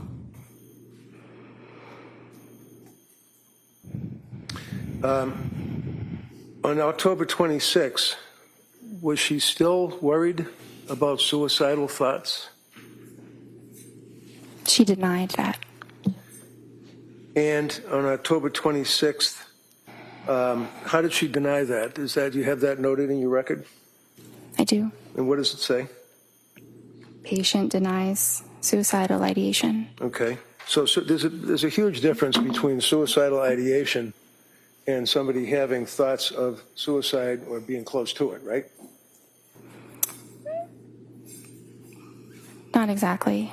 Well, you knew that the last time you spoke to the woman, she told you that she was close to having thoughts of killing herself, right? Yes. And you're her doctor, right? Yes. So what do? You just say, do you have, and check the box and say, do you have any suicidal ideation? And she says no, and you check the box? No, it's not that simple. Do you ask her, like, well, gee, the last time I spoke to you, you told me that you were close to having suicidal thoughts of killing yourself. Did you pursue that on the 26th of October? Yes. And what did she say? That she wasn't. Now, how long was that appointment, if you recall? Would you agree it was 17 minutes and then there was some therapy? The entire appointment was something between 25 and 30 minutes. And that was again through the television, right? The computer, yes. Computer. Did you also add a drug called hydroxyzine? Yes. When was that?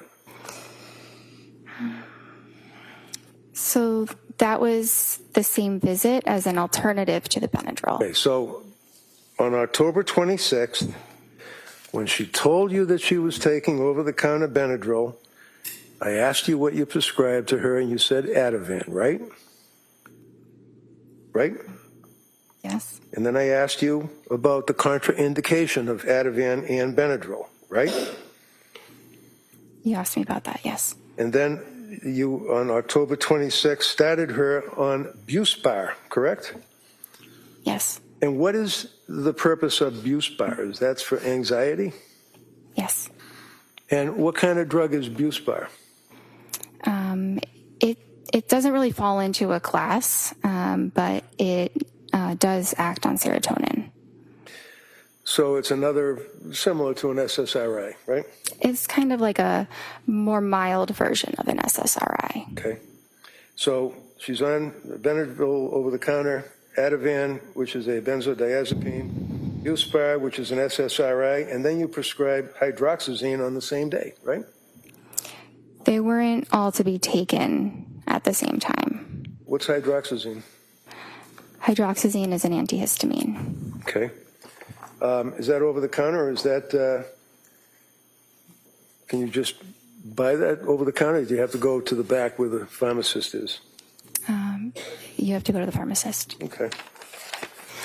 And as far as you're concerned, she was taking the medications as she was required, right? That's what I was told. I'm sorry? Yes, that's what I was told. Did you, by her? Yes. And did you at any time tell her that she should keep a diary of her medications and keep a diary of any side effects that she has? I didn't instruct her to do that. You you don't have to instruct somebody to do anything, but did you recommend it? Like say, hey, if you're on all these meds, if you're having an effect, you should write it down. When, time, date, anything like that? I didn't tell her to do that. Would that be helpful? Maybe, but usually we go through all of that in the appointments, and we met very frequently. Now, you'd agree with me that at this point, prior to the next appointment, which was November 2nd, she had gotten significantly worse, even after all this medication that you had been prescribing, right?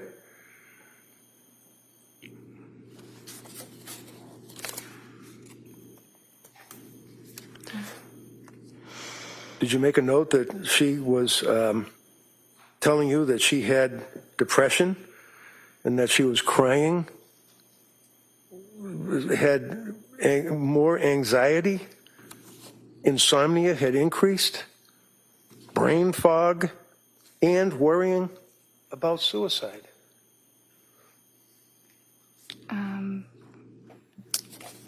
In the couple weeks after starting those medicines, I don't recall that the symptoms were significantly exacerbated. Okay. Friday afternoon, you answered the DA and you said that you recall that she used the word brain fog, right? She used that at some point. I don't recall when. Okay. What is brain fog?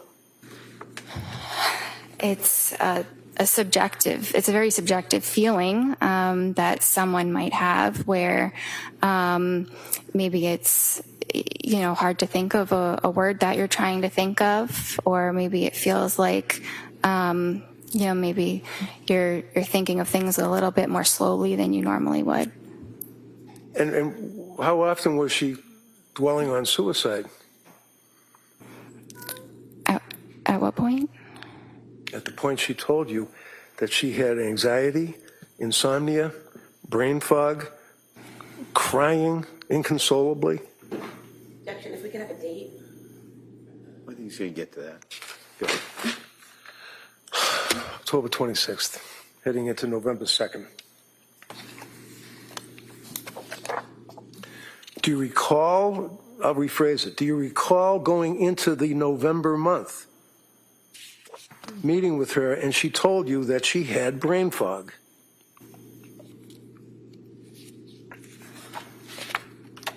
It was mentioned at some point. I Okay. don't see that on the 26th specifically. All right, so let's talk about brain fog. Did you ask her what that meant? Because when you say subjective, that means that's her interpretation. That's in her head. She's telling you, right? Yes. As opposed to objective, which would be what people in general would think, right? Yes. So when she's telling you, in addition to the anxiety, in addition to the crying, in addition to the stress that she was undergoing, she was worrying about suicide, she talked about brain fog. So you must have asked her, what does that mean? Subjectively, what does that mean? Subjectively means in the patient's, own opinion, that's what their experience is. Okay, so she's the one that's inside her head, right? Yes. So what were the symptoms? What is it? When a patient tells you that they have brain fog, is that something you would consider as being a potential side effect of the medications that you would put her on? It depends. On what? I mean, sometimes it could be, and sometimes it could be unrelated. It's a symptom of depression as well. So sometimes it's hard to tell what it's attributed to. So at this point, heading into November, your answer was to prescribe more medication, 3 more drugs, right? You prescribed Ativan, or increased the Ativan. What was her load for Ativan at this point? Do you remember? Sorry? What was her milligrams, if that's right, or nanograms, whatever it is, on the Ativan, on the script that you had provided her? Objection, if we could just have a date. I think you said, no, if you can answer that, go ahead. Which date are we referring to for the Ativan? Because there were I'm sorry. She already objected. Oh. He already said you can answer it. When did you increase her Ativan and to what level? So she was prescribed Ativan 0.5 milligrams. Right. And then when I next saw her, she said it was a little bit helpful, So I said you could increase it and see if 1 milligram is more helpful. Did she increase it? Yes. And when was the next time you saw her to talk to her on the television or on the computer? Well, I saw her on the 26th, and then I saw her on the 31st. I'm Okay. sorry. How was she on the 31st? Halloween, how Sorry. was she? That's not my note. That's her therapy note. Okay. So how about this November 2nd? Was that the next time you saw her? I saw her on November 2nd. And she told you that she was hesitant to use the medications, the Buspar and the hydroxyzine, right? She said she was hesitant to try the Buspar. She was scared of the drug. She was scared of the drugs, right? She was afraid to take a medication. She wasn't doctor shopping and asking you to give her drugs so she could get high. She was asking you for help. Isn't that right? Yes. And she was afraid to take the drugs and told you that she was afraid to take the drugs, right? She told me she was afraid to take the Buspirone. Did you advise her or counsel her or give her therapy about that? Validations? Yes. And what did you tell her? Well, I advised her of, the risks. What were the risks? Well, the risks of medicine, like we had said, sedation or dizziness. Okay. How about interfering with sleep? Buspirone doesn't usually interfere with sleep. Not usually. Did you ask her about any thoughts of suicide or being close to having thoughts of suicide? Yes. Did she indicate to you that she had any thoughts of suicide at all? Not at that date. Did she use those words, or is that a box that you checked off? I don't remember her exact words, but we talked about suicide or, thoughts of hurting yourself. Right. And there's a distinction between, in your records and the notation, between suicidal ideation and I quote, worrying about, thinking about suicide. Would you agree with that? Yes. And what did she mean when she told you, as her doctor, that she was worrying about, thinking about suicide? You mean in the prior appointment? I'm talking about a woman that's sitting in front of you on your television or your computer telling you that she was worried about thinking about suicide. Well, on the 2nd, she didn't say that. Okay. When was the next time that she told you that she was worried about or thinking about or suicidal ideation?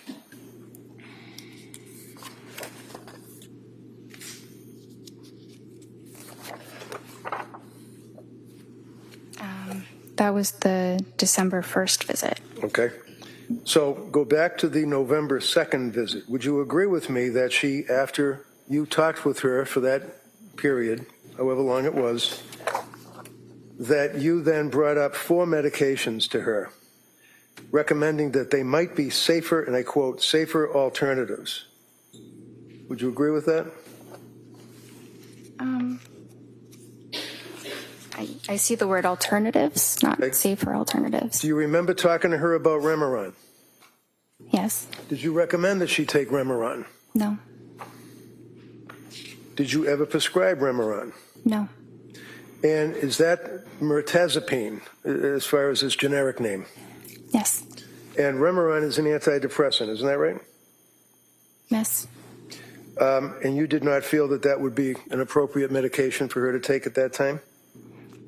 It was a very reasonable option, but we didn't decide to start it.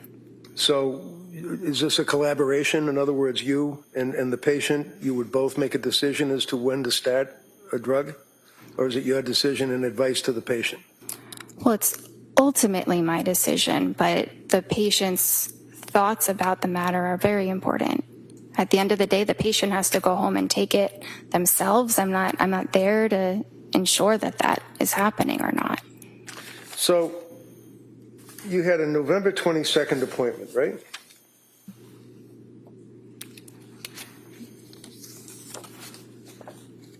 Yes. And it was at that time that she told you that she had been to see South Shore Perinatal Clinic, right? Yes. And did she tell you why she was seeing someone from the South Shore Perinatal Clinic? I think she told me that it was because they were exclusively focused on treating perinatal conditions. Yeah, but so were you, right? Not exclusively. I'm a general psychiatrist. I see. And did she mention the name of any doctor or nurse practitioner that she was seeing at the South Shore Perinatal Clinic? Yes. Who'd she mention? I think she said something about Julie. Paul? Yes. Okay. And a woman by the name of Nurse Gelada? I heard her name a little bit later, but Okay. yes.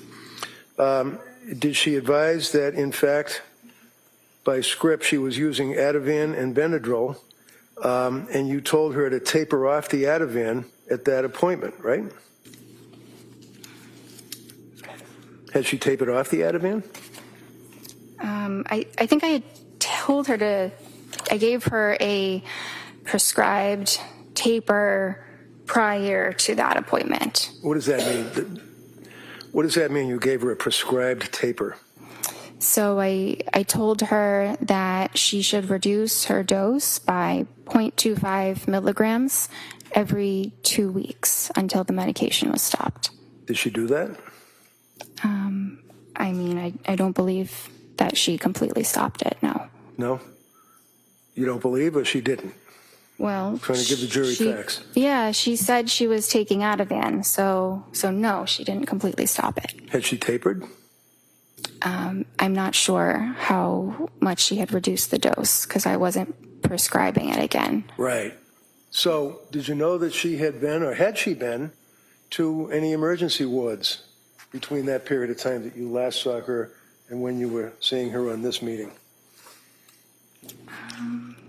I know she went to the ER, but I think it was after that. Okay, which ER did she go to, do you know? I think she went to Mass General Do you know why she went to the ER? because of depression. So, was she treated at the ER? Did they make any, to your knowledge, as her doctor, make any recommendations? I'm not sure what they told her, but they ultimately Go ahead. discharged her. They didn't admit her. Go ahead. Sorry. That's all right. Was she put on any medication? Not from the ER. When you looked at the records from South Shore Perinatal Clinic, what did they indicate about suicidal ideation, worrying about suicide, close to suicide, anything? I didn't have access to those records. You're going to keep your voice up so everybody can hear you. You what? I did not have access to those records None. because we're a completely separate clinic. Seriously? Objection. She's visiting with you as a patient and you can't access her medical records? Is what you're telling this jury? I did not have access to them, no. Could she have signed a release, a HIPAA form? Yes, she could have. And you could have got the records, Yes. but you didn't. I did not feel like it was necessary because she provided all the relevant information about her treatment there. How do you know? She's got mental disease and she's seeing you and she's on all this cocktail of drugs. How do you know that she is an accurate historian at this point in her life? It felt very accurate when she was able to recall the names of the medicines, doses of the medicines, specific days. She provided a lot of incredibly detailed information. So it showed me she was capable of doing that. So when you talked to her husband, Pat, how many times did you talk to her husband, Pat? I think The guy was living with her. it was once. And he came to your office, right? No, he didn't. He got on the television or on the computer screen, right? Yes. And when was that?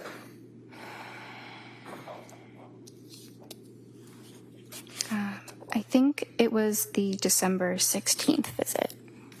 So let's, Reddington, before we get to that, Okay. probably a good spot to stop. We're going to take the morning recess, and then we'll come right back. Okay? Court, all All right. Sure, please close your notebooks, place them on your chairs.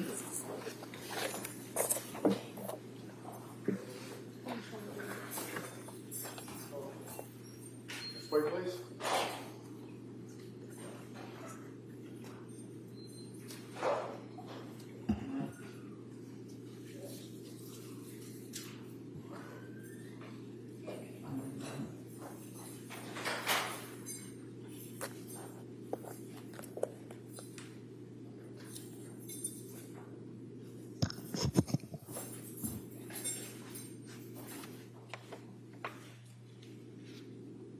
Increasing the dose of the Zoloft. That she felt awful. She couldn't sleep, had insomnia, which became worse when she increased her dose. She didn't want to eat. She was having diarrhea. Food felt really unappealing. She was more depressed on it, crying all day yesterday, which is not normal for her. She had some mental fog and was terrified to start something new. Did she also tell you about her anxiety level? Anxiety was really bad even before med. Now hard to differentiate. Overnight racing thoughts, paranoid of getting suicidal thoughts, something bad happening, doesn't want to be alone. That must have given you concern that you had a pretty sick patient on your hands at that point, right? I was concerned, yes. So you gave her some therapy, did you? I gave her some therapy in conjunction with discussing all of her symptoms and assessing her and managing the medication. Okay, and again, I apologize. You have to keep your voice up so people can hear you way down here. So when you say that you were talking about the symptoms, and what did you do? Just talk about the same thing that we've just gone over, the symptoms? There were a number of them to discuss in more detail. That's the summary of them. Okay. So did she discuss it in detail? Yes. Did she tell you that her symptomology at this point on October 20th was so bad that she had to have her mother come and stay with her? Her mom was coming to provide support, yes. She wasn't coming to provide support. She was coming to stay with them, to live with them, wasn't she? Yes, I don't know for how long, but yes. Did you bother to ask her? Why is her mother having to stay with them? Because she needed some help. Do you know how long her mother stayed with her? I don't. Do you know that she ended up sleeping in the basement? I don't. Do you know that she ended up sleeping with her mother? I don't. So you decided that you'd stop the Zoloft and you would monitor closely, right? Yes. What does that mean, you'd monitor closely? I saw her the next day, so that's monitoring, an example of Okay. monitoring closely. So this would be on October 21st that you saw her the next day, is that correct? Yes. Now, on the 20th, you made reference to the fact that you also recommended that she try fish oil and things of that nature, natural remedies. Yes. You also wanted to look into what's called Zulresso, Z-U-L-R-E-S-S-O. Yes. What's Zulresso? It is a treatment for postpartum depression. And when you say that you were looking into it, what did you do? Did you find out if it was available and if she could participate in the program? I did some digging online to see where it is done and how to do it. I hadn't officially recommended it, so I had not started that for her. It's not really an easy medicine that I can just start It's not because what? I'm sorry. sorry, it's not a medication I could start on my own. It is it's infused through an IV in a hospital, so it's a bit difficult to coordinate. It's a 60-hour infusion, right? It's a long infusion. That sounds right. And it's about 2.5 days of infusion, and it has to be under hospital circumstance, and the only hospital around here is in Rhode Island, right? Yes. And did you ever recommend that she do that? It was something to consider. I couldn't make the official recommendation because that's not something I prescribe. Why? Because you can't pick that up at the pharmacy. Well, no, obviously you have to go to a hospital setting and basically have an infusion through your veins for 60 hours or 2.5 days, but why didn't you look into it or recommend that she do that? Well, I did look into it. So what happened? She ended up actually going to a partial hospitalization program at the hospital that does it. I don't believe the program was completed, but she went. And I advised her to discuss it with them because they have access to that medicine. I don't have access to it. Of course not. Is this Women and Infants Hospital in Rhode Island that you're talking about? Yes. So when you looked at the medical records for the Women and Infants Hospital, did they make reference to your inquiry for Zulresso? I never received records from Women and Infants. Did you ever look at them or even online? Online? Yeah, like online, like you do when you talk to patients. No, I never got access to them. Why? It's similar to South Shore. It's a completely separate hospital that I don't have access to. I don't work there. Well, of course you don't work there, but you're a doctor and you're treating a patient who's got medical records that you could access through a HIPAA release, right? Yes. Why didn't you do that? Well, she didn't ultimately end up having any treatment there, so it didn't seem necessary. She didn't end up having any treatment there, so it didn't seem necessary. You can't just walk into that place and say, hey, I'd like some Zulresso, can you? I don't exactly know how it works.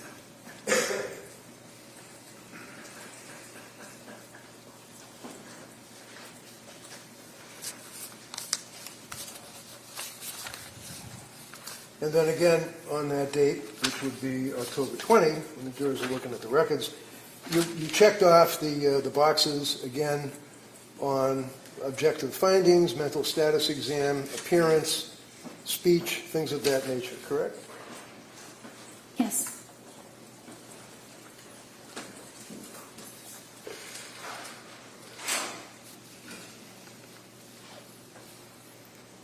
Excuse me for 1 minute, Judge, jurors.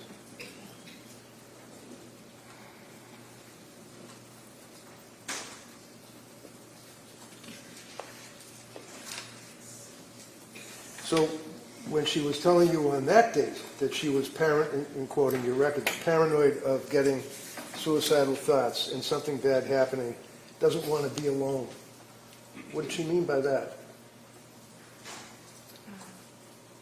Well, those were a lot of her words. Right, isn't that a concern? Your patient is telling you she doesn't want to be alone. Why didn't she want to be alone? Because she was very anxious and had the feeling like something bad might happen. Okay. Did her mother ultimately and dad come to stay with them? Yes. How long did they stay with them? I don't know. When you talked to the mother and the father, did you say to them, what is she doing? How does she appear? Is she in bed all day? What did they tell you? They never called my office, so I never spoke with them. They never called your office? They never called me or sent a message, so I did not have communication with them. So that's their fault that they didn't call you, the doctor, I guess, right? Sustained. Next question. So,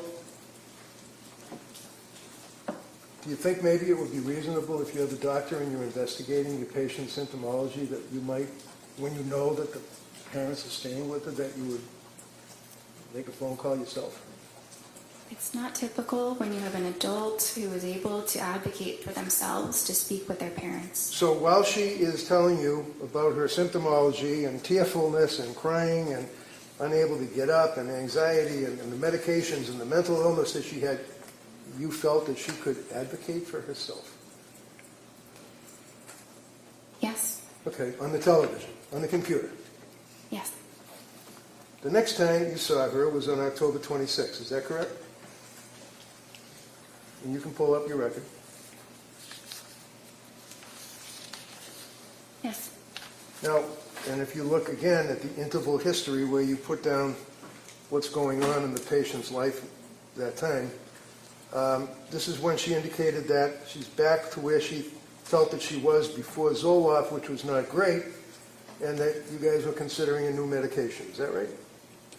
Yes. And then you started her on Ativan, as we talked about, right? Yes.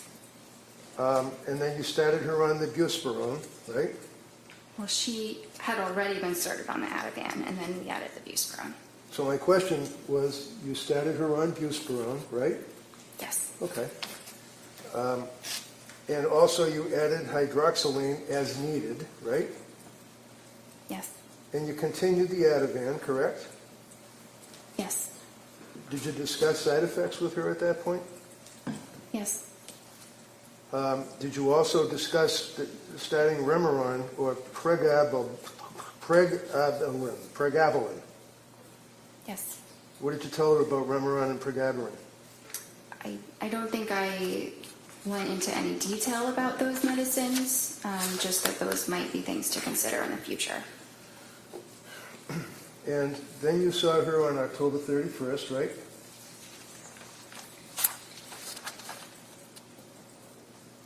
That was her, I think that was just a therapy appointment with a different provider. Would that be Jennifer McAllister? Yes. So it's a different provider in the sense that she works for ASTA, right? Well, yes, it just wasn't myself. Right.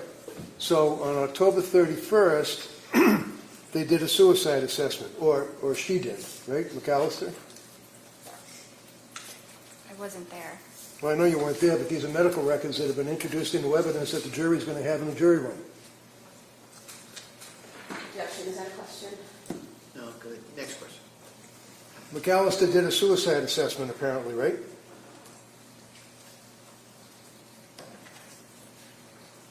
I'm sure she assessed No, for no, no, suicide. look at the record, please, Where do you see it? Sorry. where it says suicide assessment.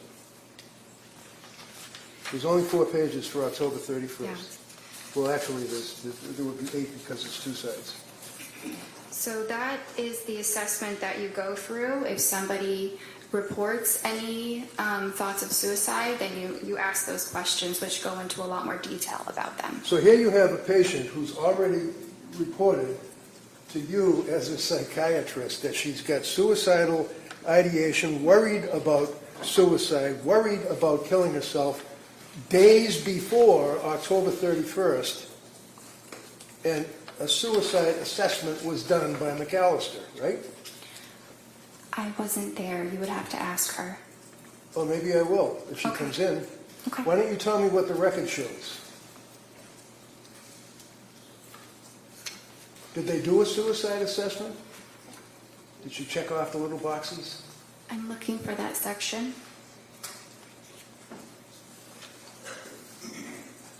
It says that patient denies suicidal or homicidal ideation at this time. Okay, so again, this is on October 31st, right? Yes. The patient, within a period of a couple of days and meetings with you, that McAllister has access to because the records are within your business, right? It's not my business, but yes.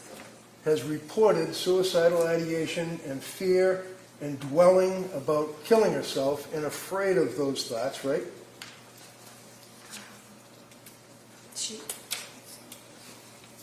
I just want to be absolutely clear.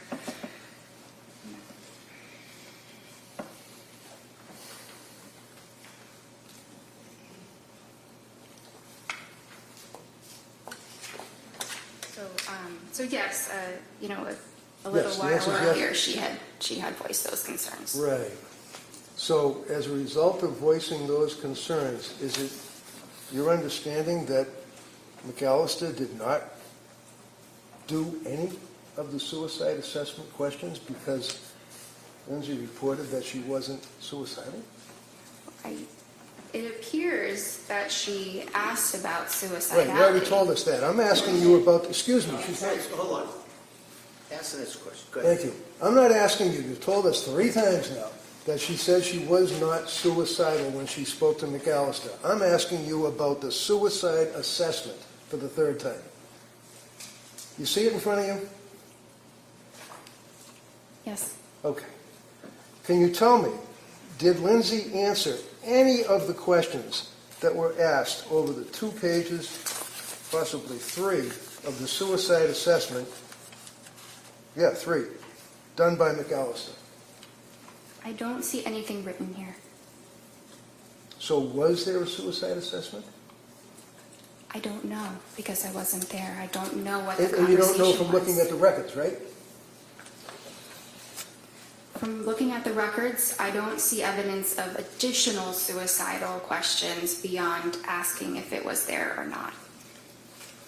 So, the suicidal assessment, doctor, is in the medical records. It consumes almost 4 pages, does it not? Yes? Yes. Okay. And all of the questions, like asking, have you felt life is not worth living? Is death something you thought about recently? Are you dwelling on that? What leads up to the thoughts? What are the thoughts? All those questions, right? For 4 pages, right? Yes. And there is not one notation indicating that that test was ever administered to her on October 31st, correct? Correct. But it looks like it was asked in other ways. Yeah, okay. November 2nd. Oh, it was asked in other ways? Is that what the little checkbox where it says denies suicidal ideation? Can I read something that she You wrote have in the note? indicated repeatedly that she denied suicidal ideation, right? Yes. Okay. The suicidal assessment was not administered, according to the record that's in front of you, by McAllister, yes? The additional suicidal assessment, yes. November 2nd. Oh, by the way, as a psychiatrist, not a psychologist, you have the ability to prescribe medication, obviously, right? Yes. And that's what we talked about, the DEA number and all of that, correct, which you had for about a month, other than when you were a resident, right? Yes. So you're prescribing these SSRIs and antipsychotics and antitropics or whatever they are, and it's important as to the metabolism of your patient with those drugs, isn't it? Yes. Okay, keep your voice up. What does metabolism mean? The body breaking down the medication. So how is it that you can determine how the body of your patient is breaking down the medication that is in their brain and they're complaining about all of these symptoms? How, as a doctor, do you determine how the body's breaking it down? We don't typically have any specific testing that we do to understand that. How about a blood test? It's not done for that. It's not done for that, meaning a blood test is not done to determine the metabolism of your patient, of your medications?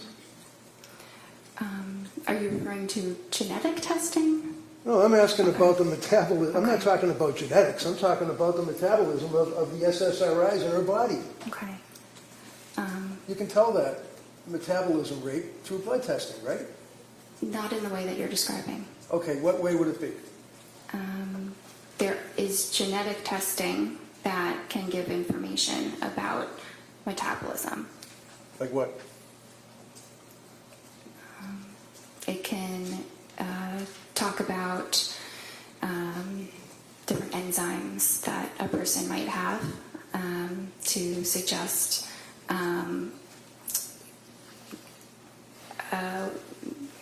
it provides information about the enzymes that a person might have the genes for. Okay, so it provides the enzymes that a person might have the genes for. Forgive me, I'm having difficulty with that. What does that mean? It's a little complicated. Yeah, you don't expect a patient that's going through what she was going through to understand that, would you?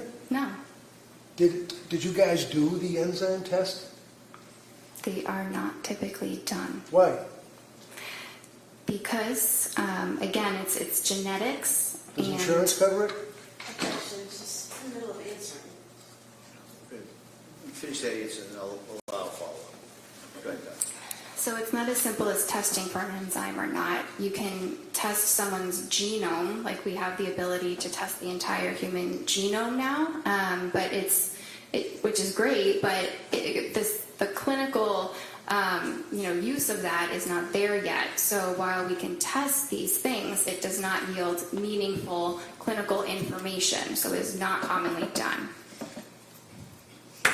What is the Cytopro P4-50 system? That's one of the enzymes I'm talking about. So the Cytopro P450 system talks about and tests for the breakdown of psychiatric meds in the blood, right? It's not in the way that you're describing. It doesn't All tell I'm you what describing it is that medicines it's a to test. take. Again, one at a time. Finish the answer and then you can ask follow-up. Go ahead, Doc. It just, yes, this is a test that is done, but it doesn't tell you what medications a patient will do better on. It's not useful in that way. So what's it useful for? I mean, I don't find it terribly useful. How long has the Cytopro P450 system been in use in your field? I'm sorry? How long has the Cytopro P450 system been in use in your field, psychiatry? Well, it's an enzyme in the body. Well, I know what it is. I'm asking you about the system, the testing. How long have they been using that? The genetic testing, Yeah, maybe a whatever few it is. years. It's very new, Very new. Does insurance cover it? sometimes. Sometimes.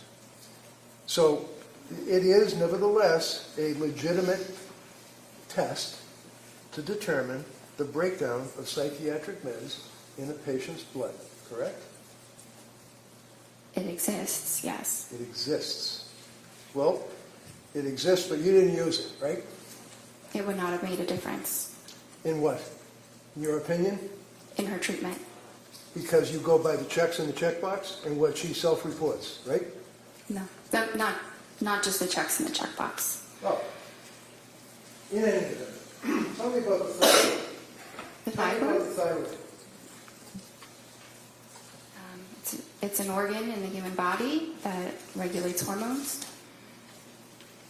And what, if any, import and impact do thyroid levels have on your evaluation of a woman who is in the throes of postpartum depression? They don't. What is the purpose of a test to determine the thyroid levels? Well, you can test something like the TSH, Well, I don't know what a TSH is, I'm sorry. What is a TSH? thyroid stimulating hormone. Okay, thank you. That's something that can be tested, typically by maybe a PCP, primary care, or endocrinologist if they have concerns about someone's thyroid function. Were you aware of a study that was a major study that was peer-reviewed? What does peer-reviewed mean in your business? That it was reviewed by other researchers in a similar field. And the report or the article or whatever it may be has to be approved by the peers that are reviewing it before it can be published, right? Yes. And you'd agree with me that in the medical field, it's a big deal to have publishing articles on your resume, right? Yes. And how many articles have you published about postpartum depression, postpartum psychosis, anything? I have published something, but it's not a full article. It's just a small thing. Okay. Are you aware of the Psychiatry magazine article dealing with, in 2021, thyroid function in postpartum psychosis, an exploratory study. Have you ever heard of anything about that, let alone read an article about it? No. Are you aware that there are studies that have compared thyroid function between psychosis with postpartum onset, PPO, psychosis without postpartum onset, PWPO, and normal postpartum? You aware of that? No. Well, you're supposed to be an expert, or you specialize, or you have an interest in treating women that have suffered from postpartum, correct? Yes. Have you written any articles at all about postpartum? Depression, anxiety, psychosis? No, I'm not a researcher. I'm a clinician. Have you read any of the articles, such as thyroid function in postpartum psychosis? I've read many articles. There are thousands. I have not read that specific article. Thousands? Thousands of articles on postpartum psychosis and the thyroid? No, not on that specific topic. So, when the Astor doctors are treating a person like Lindsay, it's your testimony to this jury that testing, whether it's blood testing or whether it's the Cytopro P4 testing, is not necessary because Jennifer Tufts doesn't think it's necessary, right? It does not yield information that would influence treatment. Really? So if there was elevation in the thyroid, that wouldn't impact on your treatment at all, your evaluation, your investigation? Sorry, I thought you had mentioned the cytochrome issue. Are we talking about that one, or are we talking about the thyroid? We're talking about the thyroid. Okay. Yeah. So if Can there you were repeat? tests that revealed elevation in the thyroid level, is it your testimony that you wouldn't care? If I somehow found out that a patient had elevated thyroid levels, I would advise them to talk to their primary care or maybe get an endocrinologist to discuss it. Did you ever recommend that Lindsay get an endocrinologist? No, she And the did reason- not. The answer is no. And you basically did not have any information that you could use to even realize that there might have been a thyroid issue with this woman that was postpartum, right? Because you didn't do any blood tests. There was no clinical reason to obtain a blood test. All right, so you continue on with your meetings by the computer, correct? Yes. November 2nd. You can get November 2nd out. You got it? November 22nd? No, it looks like November 2nd. I apologize. That's what I'm looking at. Tufts, Jennifer, MD, Clancy, Lindsay. Follow-up note, November 2nd. Yes. Okay. And you're still diagnosing her with generalized anxiety disorder, GAD, right? Yes. You add in there an adjustment disorder with depressed mood, I guess because of what she had been telling you, right? Yes. Okay. Looking at the psychiatric condition, you note that it's improving. Right? Yes.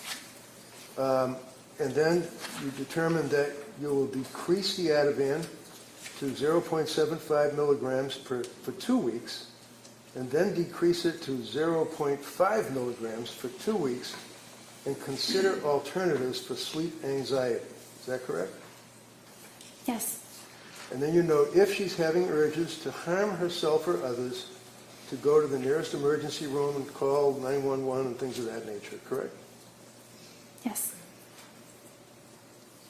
So is that a form that you basically press a button and because it seems to be kind of like a generic advice. Call 911 if you're feeling suicidal and things of that nature. Well, that's advice that we provide for every single patient. Okay. And then you note that half the encounter was on counseling or coordination of care. on November 2nd, right? Yes, that's a typical statement. It's just a part of documentation that doctors use. All right. Now, on November 2nd, you were suggesting the 4 drugs that she would start would be Remeron, Trazodone, pregabalin, and hydroxyzine, right? Those were just things we were considering. Oh. I wasn't starting all of those medicines. I see.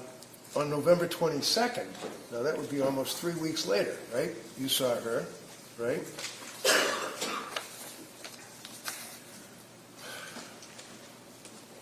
And did you ask her about whether or not she was still having suicidal thoughts or worrying about suicidal thoughts, for example?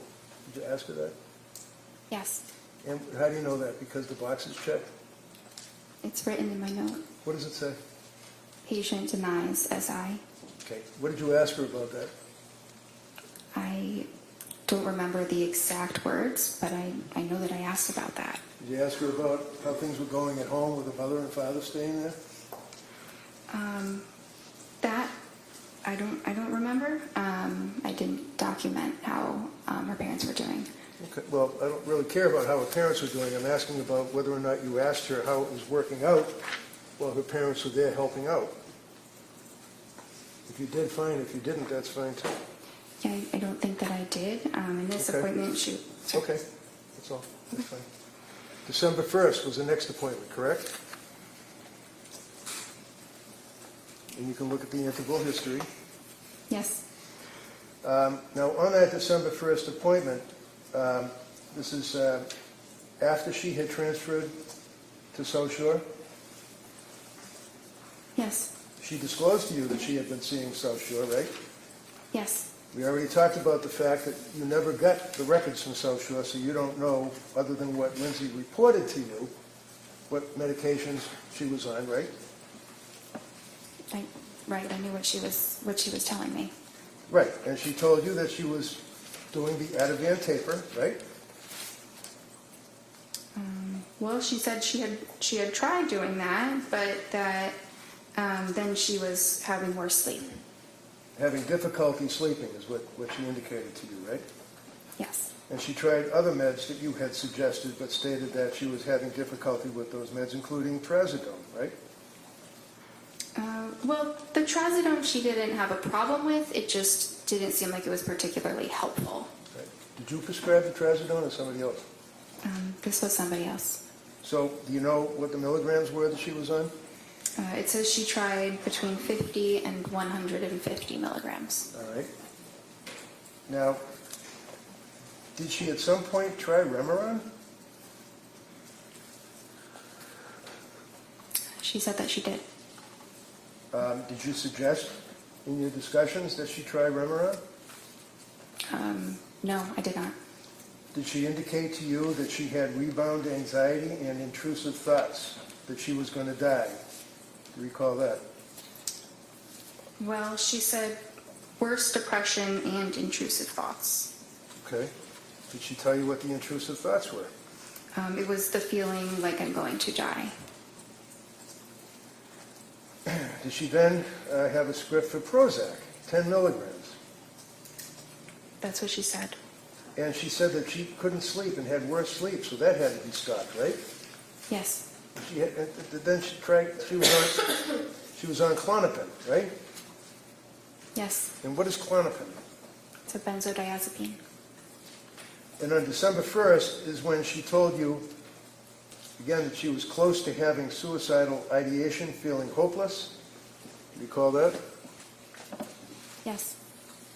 Now, on the interval history, on that date, you indicated that she can't sleep, she's panicking, she had worse depression, intrusive thoughts, she was numb, nothing mattered, I feel like I'm going to die, denies suicidal ideation, but, quote, yesterday, close to it, feeling hopeless. Did you give her therapy and validations after she told you that? I believe that I did. What did you do? You got a woman that's telling you that she's hopeless.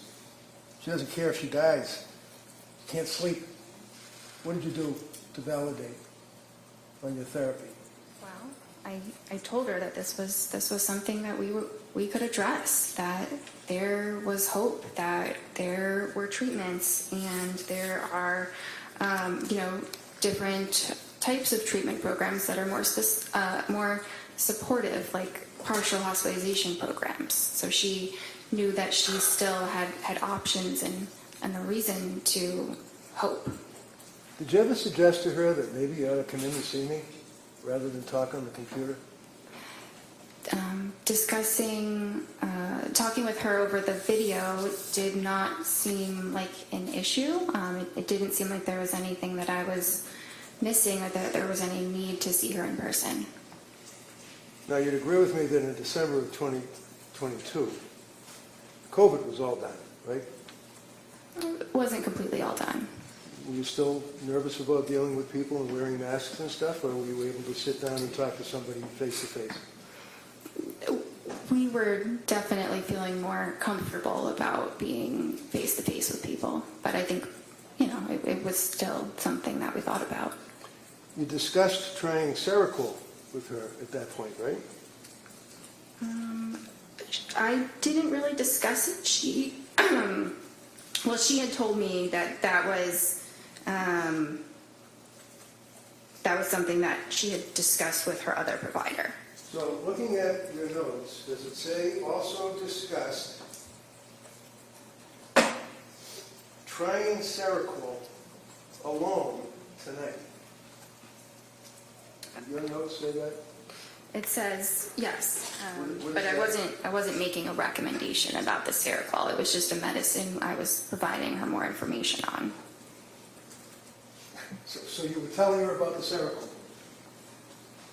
You're providing information?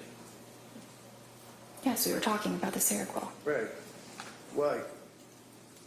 because her other provider had recommended that she started it. What is Seroquel? It's an antipsychotic.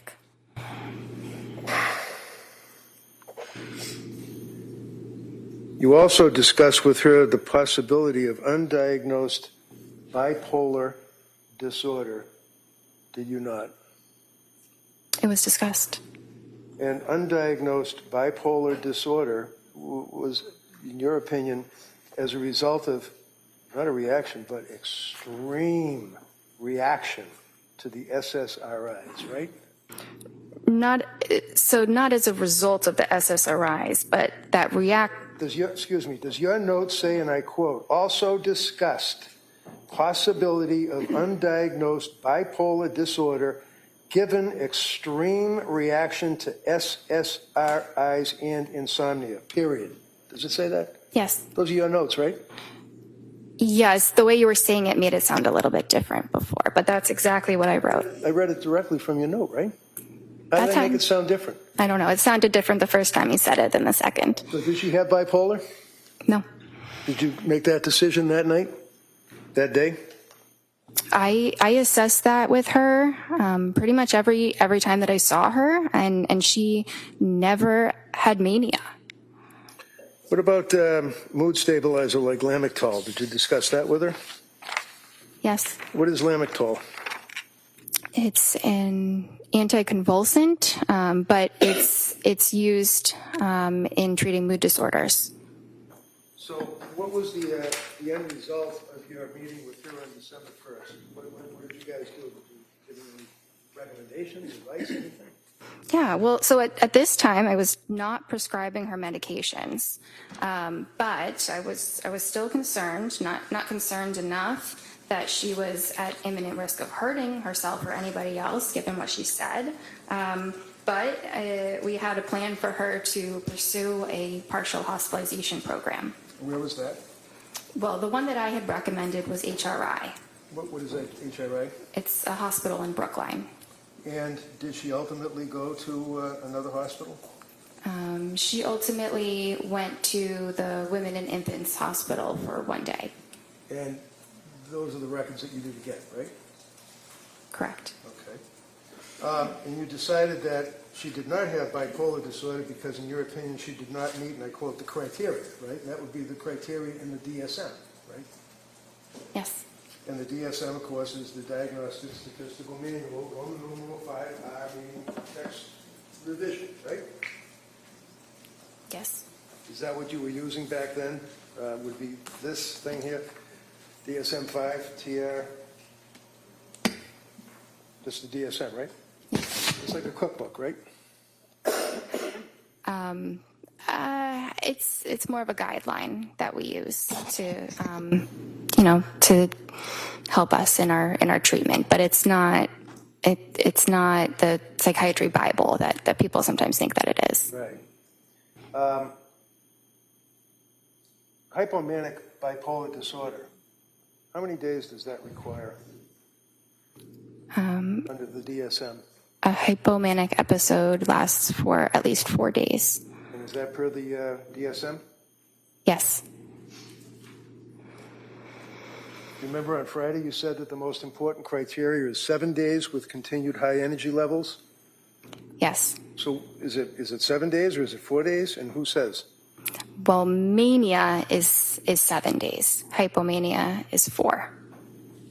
Discussed again, nothing does occur on December 1st, and that would be the Lemaitre sheet, right? Yes. And do you know in your records that she indicated that she was really struggling? And it was as a result of that that you recommended that hospital program, correct? Yes. You agree that she had, in your opinion, a severe mental disturbance at that point that was manifesting itself? She had a maybe moderate heading towards severe. Moderate, heading towards severe mental issue, okay. You'd agree with me that she had increased anxiety, right? Yes. She had very, very increased depression, right? Well, she did. She said. Okay, so as you since answer we were this, on- can you just answer yes or no? I'm sorry. I was just trying to check the record. Okay, you can check the record all you want, but if I ask you a question respectfully, can you just not go on and ramble?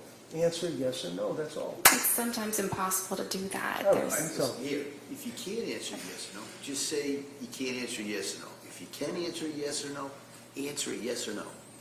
That's how we do it, all right? Okay. Thank you.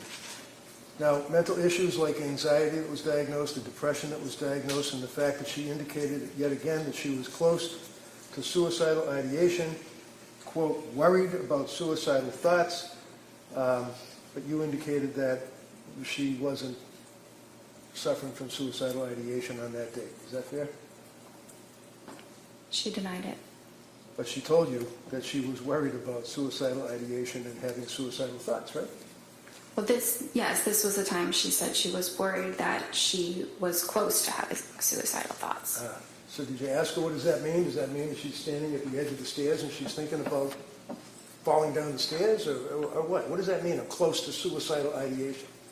So I asked about that, and that's when she said she described it further as using the word hopeless.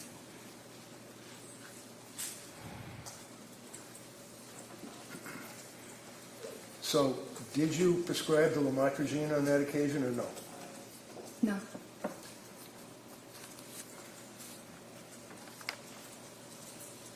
On December 16th, that's the next appointment she had, right? Yes. That'd be 2 weeks later, right? Yes. She was still not well, correct? She told you she was having a really rough time. She was sleeping, but she was still feeling very poorly. In your notes, does it say that she was having a really rough time? Yes. So when I asked you, if your notes reflected that she said she was having a really rough time, why do you feel compelled to say she was sleeping? Objection. Overruled. It's an important detail. Yeah, I guess. How about the rough time? What did that mean? What were the symptoms of having a really rough time for this kid? Do you want me to? Yeah, I'd like you to answer that.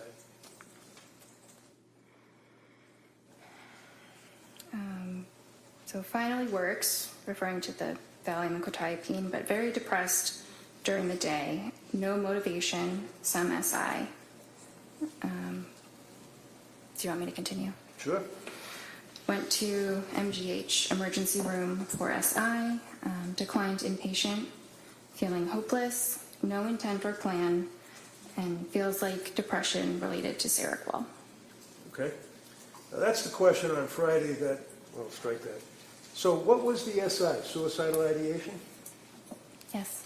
And can you read that back to me again? What did she say about SI? So that when she went to the hospital, she went because she had no motivation, some SI. Some SI meaning that she had some suicidal ideation, right? Yes, Yes? in her words, yes. Yeah, in her words. As opposed to thinking about having suicidal ideation or worrying about suicidal ideation. She actually indicated that she had suicidal ideation, right? I can't answer that as a yes or no. Well, it's in your notes that she said that, right? Yes? What is in my note? Do you understand my question? I'm a little bit confused right now. Can you repeat what your question is? Sure, of course. We've spent some time talking about thinking about suicidal ideation, worrying about suicidal ideation. Now, saying she had suicidal ideation, right? She said it, yes. Well, this is the only source of information that you're getting, apparently, is what she's telling you, right? Yes. So what suicidal ideation did she have? Was she thinking of cutting her throat? Was she thinking of throwing herself off a building or running out in front of a car? What? No. What was she thinking of? So I asked her those important follow-up questions, and Like that's so what do you mean when you say I'm feeling suicidal? Okay. And that's when she said it means I'm feeling hopeless. And then I asked, do you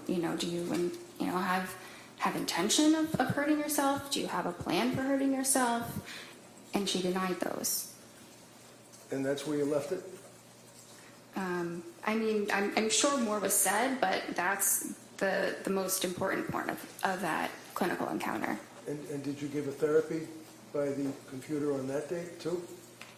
Yes. What did you do for therapy about her suicidal ideation and saying she wanted to kill herself? Well, we explored what that meant, and what to do if you're feeling that way. To do what? Call 911? To go to the emergency room. Did you discuss prescribing Seroquel to her, or was she getting Seroquel? Did Seroquel enter into your discussion at all? We talked about it. I was not prescribing it for her. What is Seroquel? That's an antipsychotic.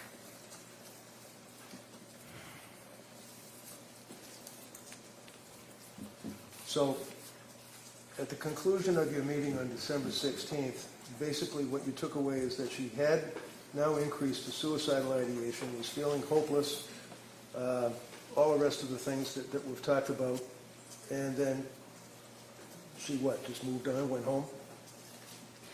Well, she was assessed in the emergency room and was not admitted. And I assessed her on that day again, and while she was certainly struggling, she did not require hospitalization at that moment. So she was planning on going to the Women and Infants program, and I supported that.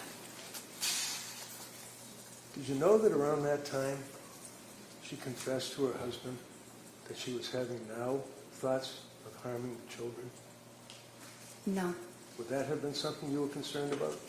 If I heard that, I would have been very concerned. You would have called DCF, right? I might have.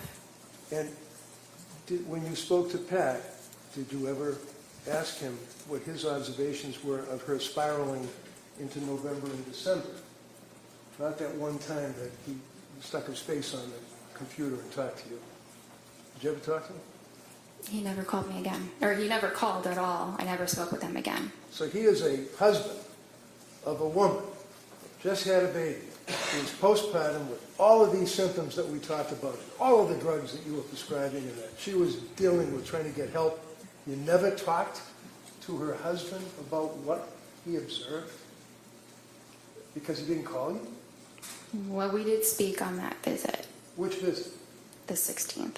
Or I think that that's the one that he was at. You think it was? It's not noted in your records?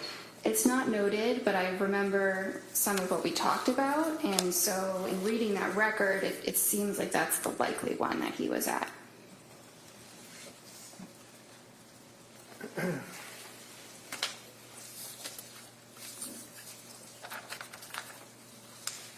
December 16th, on your objective findings, you note that her mood was depressed, right?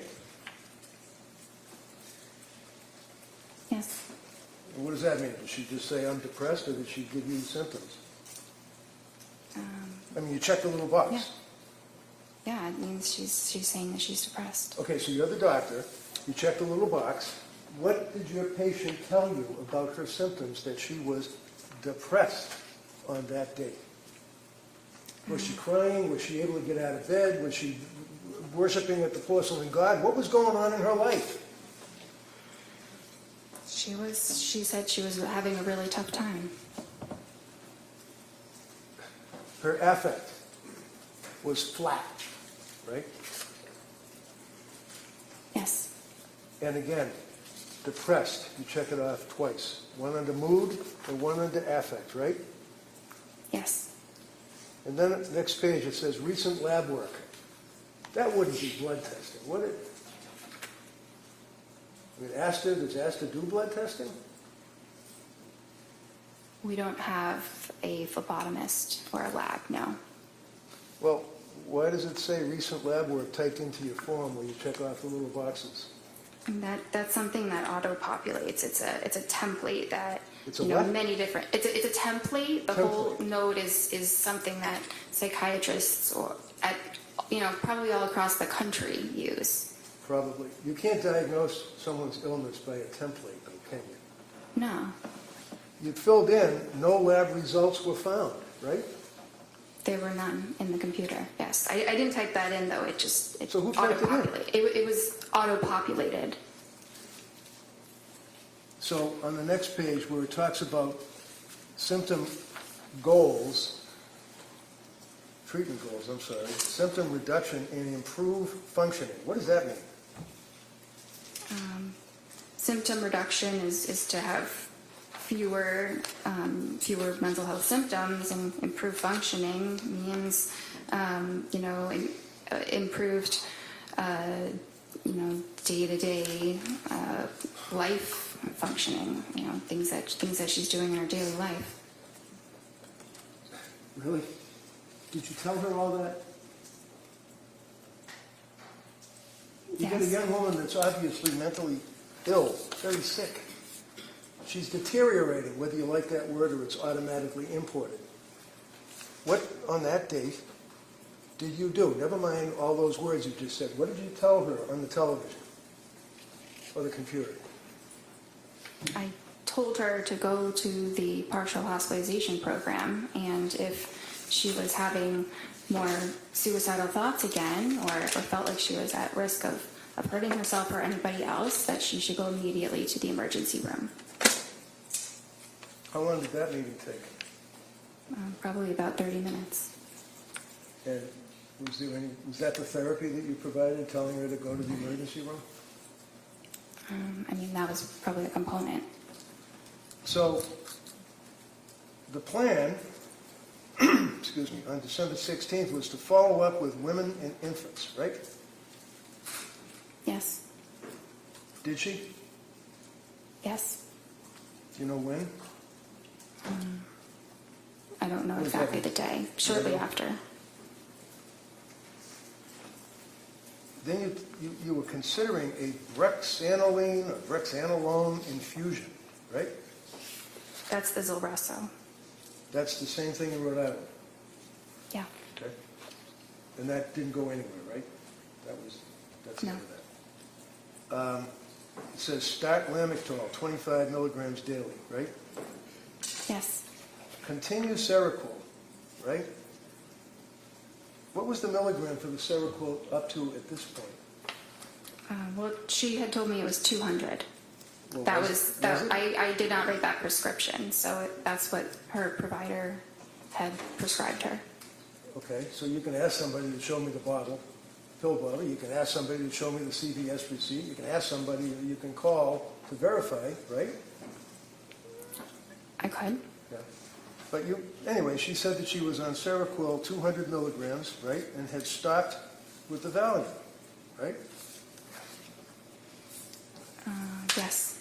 And then you go on with that form thing saying if you have urges to harm yourself or others, you got to call 911, crisis hotlines, and everything else, right? That's the next two paragraphs that are in that report, right? Yes. Was her mother and father still staying with her on December 16th, if you know, with Pat and the kids? I'm not sure. Did you ever ask anybody other than her how she was doing? I asked her husband when he was at the appointment. Yeah, that's the other appointment. How about now? We're talking December 16th into the month of December. Did you ever ask anyone how she was doing?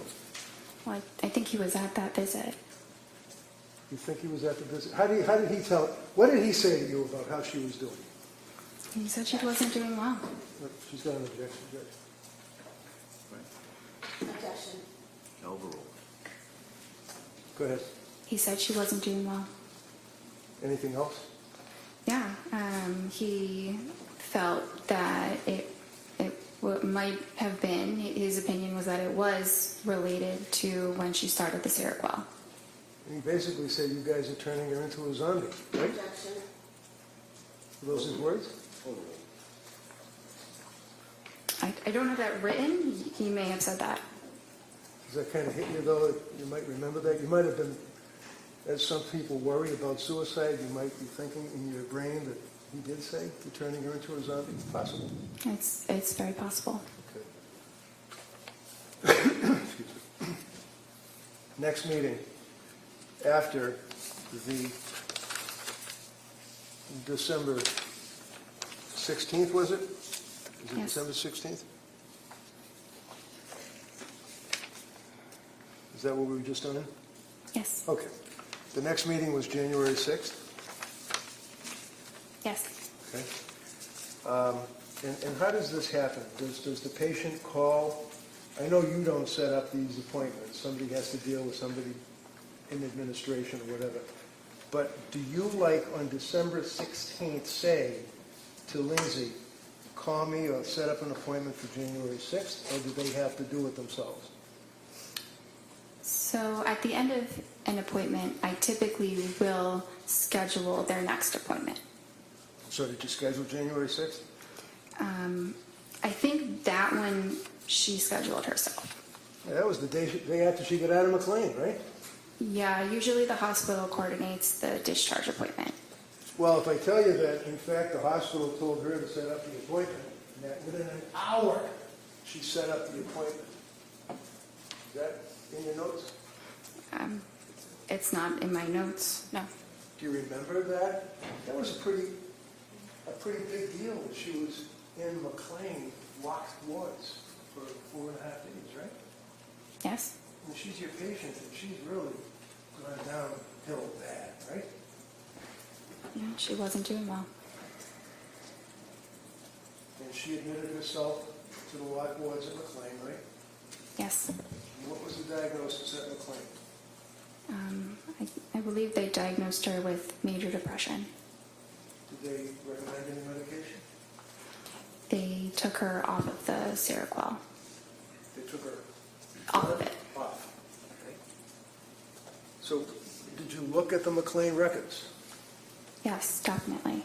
And those were imported easily because you're part of the same structure or whatever? No, but after someone is hospitalized, the hospital usually faxes it to their doctor. All right, so if I tell you that the McLean records are really pretty voluminous, that's not what they fax. They fax you like a 2-page discharge summary, right? Yes. You didn't get that by fax, right? No. So what did McLean tell you? Look in your notes.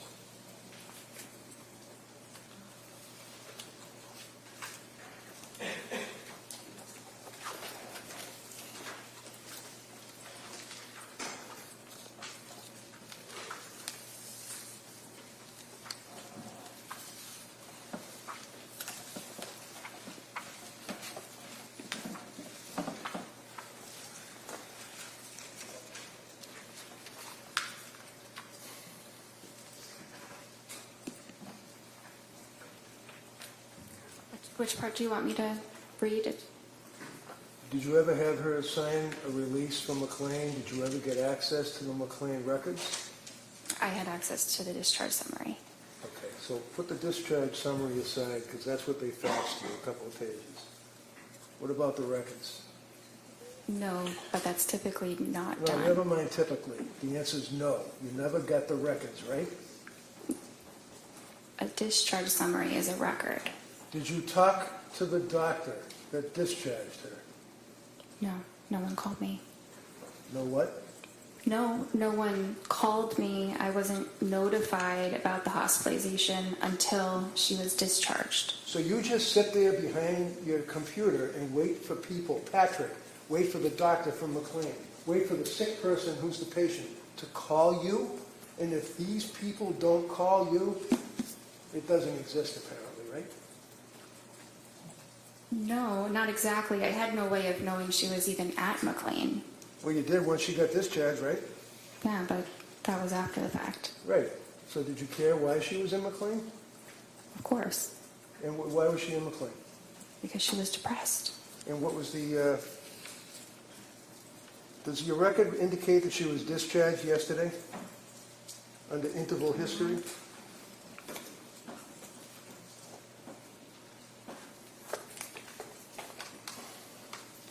Yes. And discharged from where? Well, I said MGH. Is that Mass General Hospital? Yes.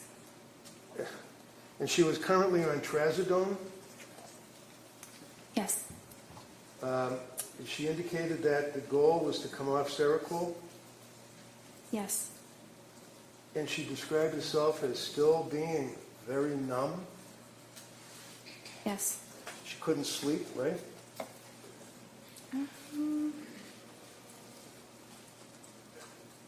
That's not entirely true. Am I lying? I'm reading the medical records here. Sleep, taking Ativan and trazodone, slept 5 hours broken, wondering about increasing trazodone and switching to Valium. What does that mean? Well, it means she was having trouble sleeping. It wasn't that she wasn't sleeping at all. I see. Okay.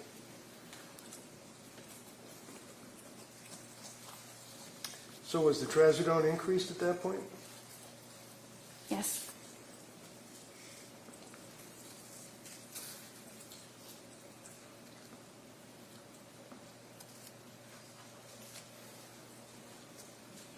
Yes.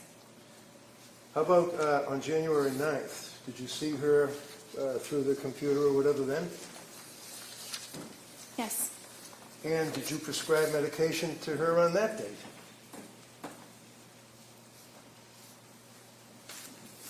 Yes. And was that diazepam? Yes. 14 count, 1 milligram? No, I'm sorry. 14 count, 5 milligrams. That sounds right. Okay. Did you also, on January 12th, 3 days after January 9th meeting, prescribe additional medication to her? I'm not sure. I don't have a record from January 12th. Do you recall on January 12th that, in fact, you prescribed trazodone 150 milligrams, 30 count? Yes. 3 days later, or a couple of days later, January 16th, do you recall prescribing amitriptyline? Yes. What is amitriptyline? It's a tricyclic antidepressant. What does a tricyclic antidepressant mean? Well, it's an older antidepressant. It's called a tricyclic because it has 3 rings. If you look at the chemical itself, like a tricycle, but it's an older but efficacious medicine for depression and anxiety as well as insomnia. On January 16th, look at your interval history. She indicated to you that her mood was very low, no motivation, Yes. numb, Yes. able to force herself out of bed, taking care of basics, eating, concentration fine, caring for baby, bonding feels forced. Is that what she told you? Yes, Through the computer, right? yes.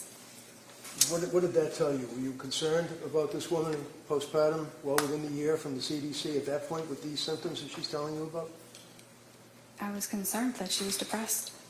And in all of the times that you spoke to her, you'd agree with me that she appeared to be honest and forthright, telling you what she felt, right? That's what I thought she was, yes. Do you have any reason to think that she was lying to you? No.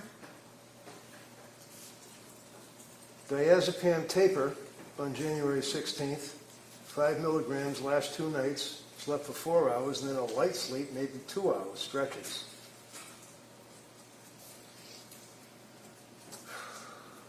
Did she express that she was still having concerns about side effects from medications?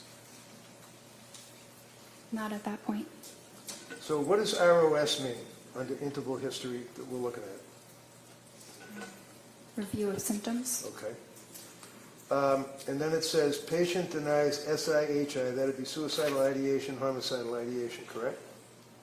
Yes, Denies other questions or concerns, and you recommend a low dose of amitriptyline for depression, correct? yes, Patient agrees with the treatment, and you guys were also going to explore ketamine treatment. Is that right? Esketamine. yes.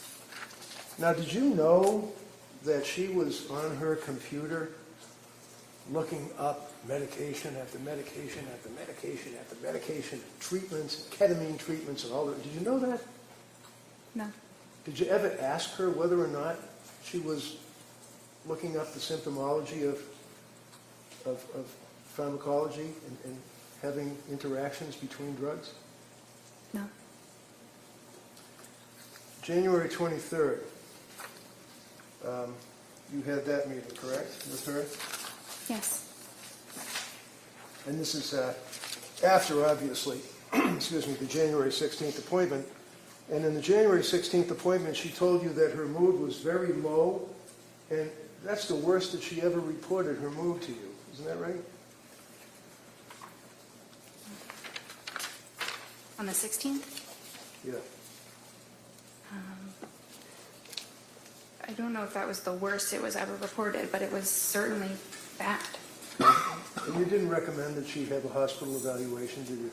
This is the day before she killed the kids, right? The 23rd, Yeah.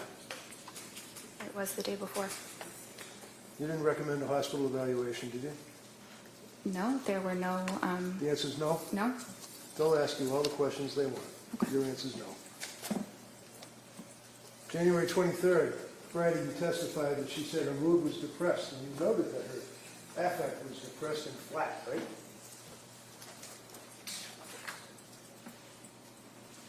yes, She also reported that her heart was racing, right? yes, She had no motivation, is what she told you, right? yes, She told you that she had been feeling, numb and no emotion for 17 days straight, is what she told you, right? I'm not sure about 17 days straight, but that's how she was feeling. You didn't reach out to her mother and father at that point? They didn't call you, I guess, right? No, And Patrick didn't call you at that point, right? no, So she's sitting in front of her computer, getting help from her doctor on January 23rd. And what did you do?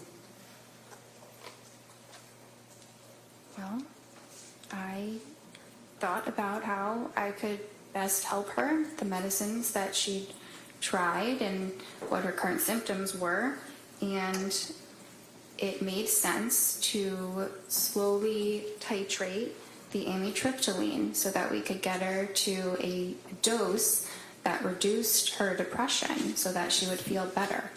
But you increased the amitriptyline. Yes, And that pushed her over the edge, didn't it? I don't think so.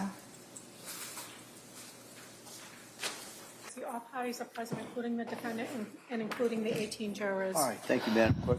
Como, redirect? Thank you. Good afternoon, Doctor. I apologize for my voice. If you can't hear me, just let me know. Okay. You were asked on cross-examination about your residency. At that point, you were already a doctor, correct? Yes. And during your residency, that was a 4-year period, correct? Yes. And you were saying that you treated patients during that time. Is that correct? Yes. Was there someone with you while you treated these patients telling you what to do and how to handle them? No. Were you alone responsible for the evaluation, diagnosis, and treatment of your patients? For the most part, but if I had questions or, needed to talk it through, I had help. And approximately how many patients did you treat during those 4 years? Thousands? And those were all psychiatric patients, correct? Yes. You said approximately 50 of those patients were patients dealing with postpartum depression or some postpartum issues. Is that correct? Yes. You also said you had some specialized or specific training in that area. Can you describe that for us? Yes, I did a specialized elective with a specifically perinatal psychiatrist where I worked in an obstetrics clinic and I saw patients who were pregnant and postpartum. And how long was that clinic for? It was for about a year. And so for a year, you were evaluating and diagnosing and treating women with postpartum issues? Yes. And that's separate and apart from your residency? It's a part of the residency. It's an elective. So for 1 year out of the 4, that was specifically designated to postpartum issues? Yes, it wasn't every single day, but it was continuing the same patients for about a year. So you would follow those same patients throughout the year? Is that what you're saying? Yes. And you were asked about postpartum psychosis, and you said it was rare. How rare is it? I'm not sure of the statistic, but low. Well, have you dealt with patients in your 4 years of residency that had other types of psychosis? Yes, many. And psychosis, whether it's from postpartum or some other mental illness, does it present the same, or does it matter what the underlying illness is? I mean, it can present different based on the individual, but it's the same general disorder. And so what are the symptoms or signs that you look for to determine whether someone has psychosis?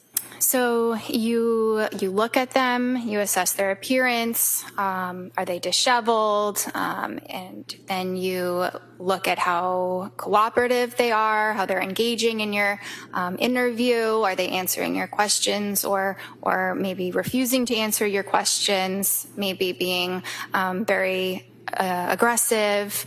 You look at their speech, whether they're speaking very fast, very loud, or the opposite, like maybe not really even speaking much at all.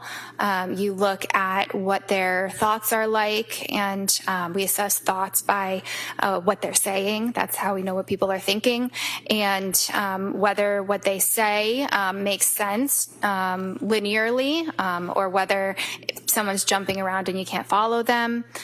We also assess the thoughts for their content. If someone is speaking about things that are very bizarre, things that are very paranoid, if someone is talking or making noises, or it seems like they're communicating with somebody that's not in the room, those are all things, behaviors that we assess for.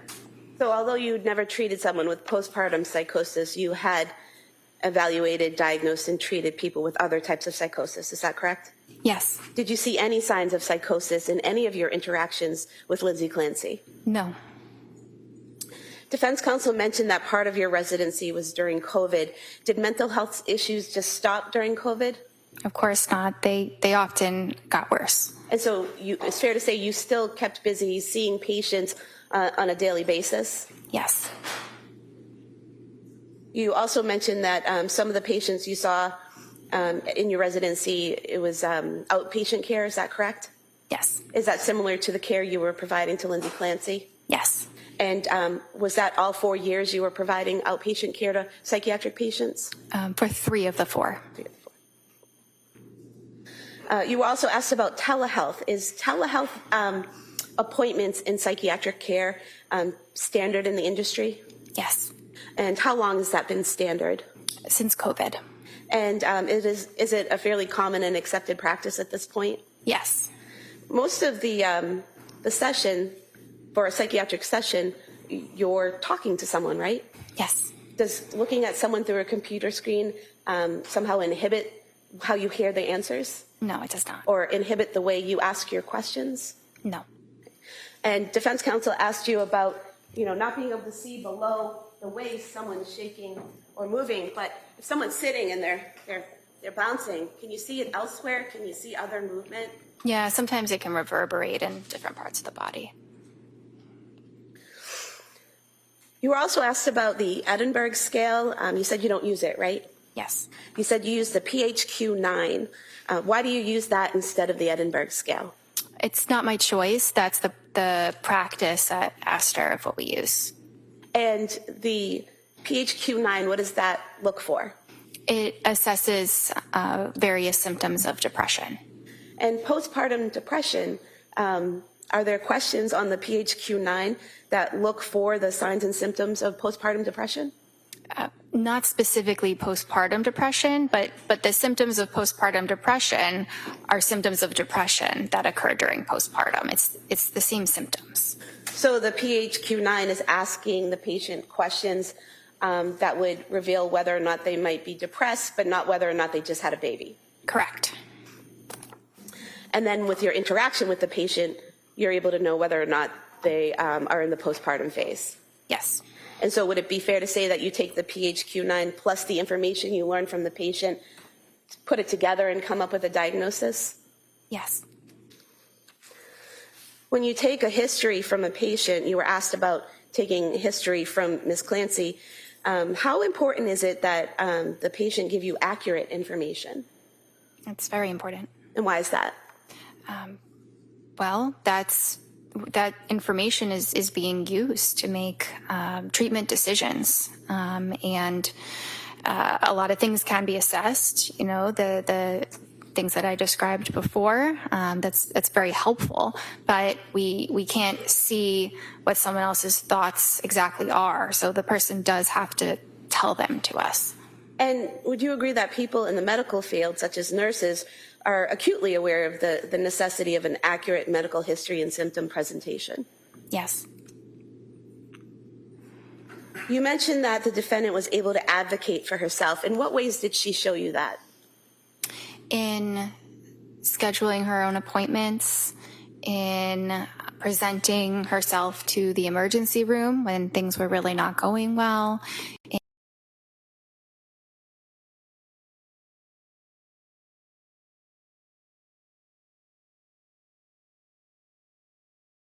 a different Is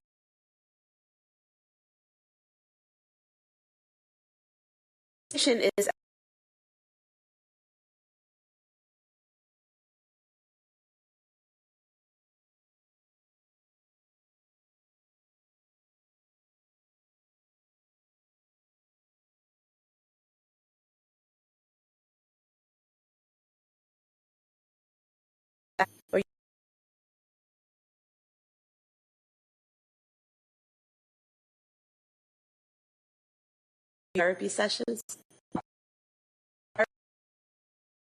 Conversation. Script or conversation? it's a conversation.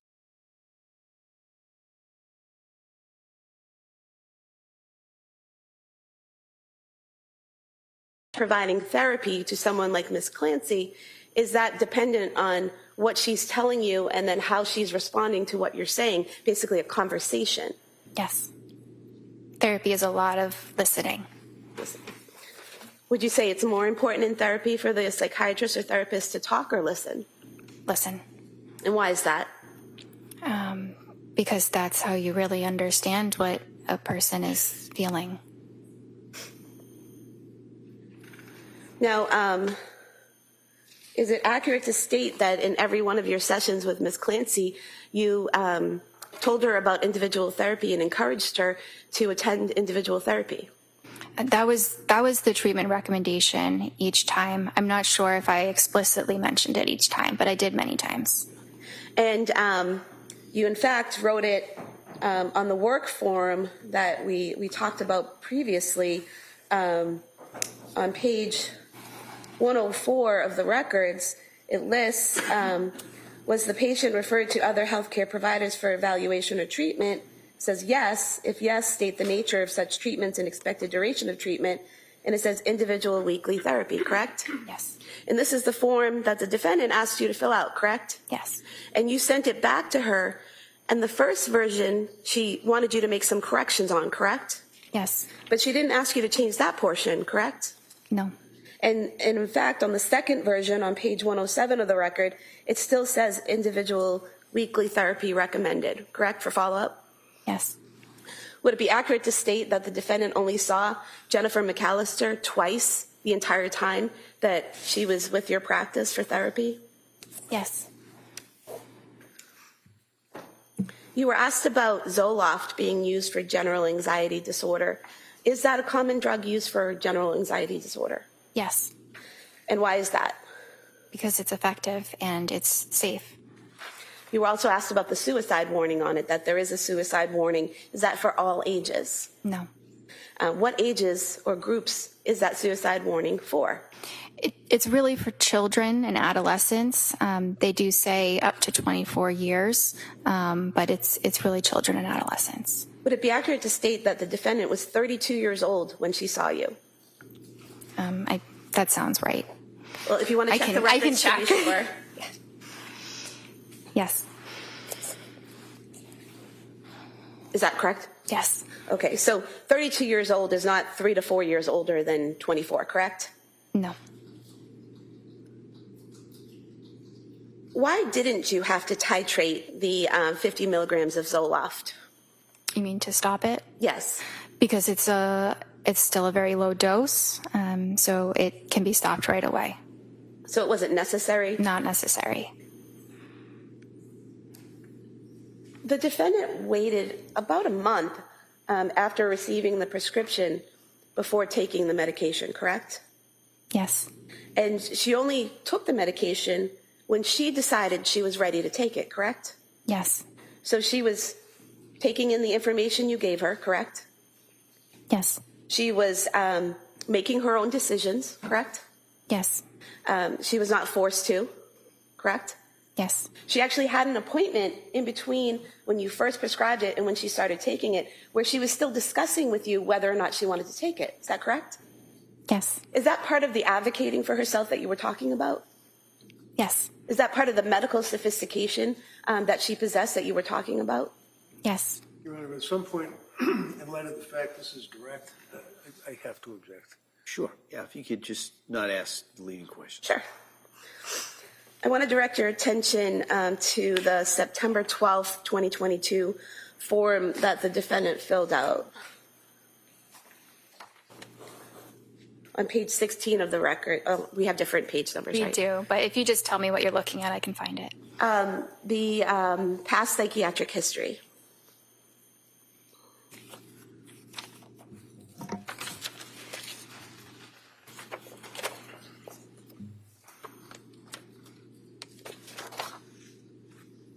Okay.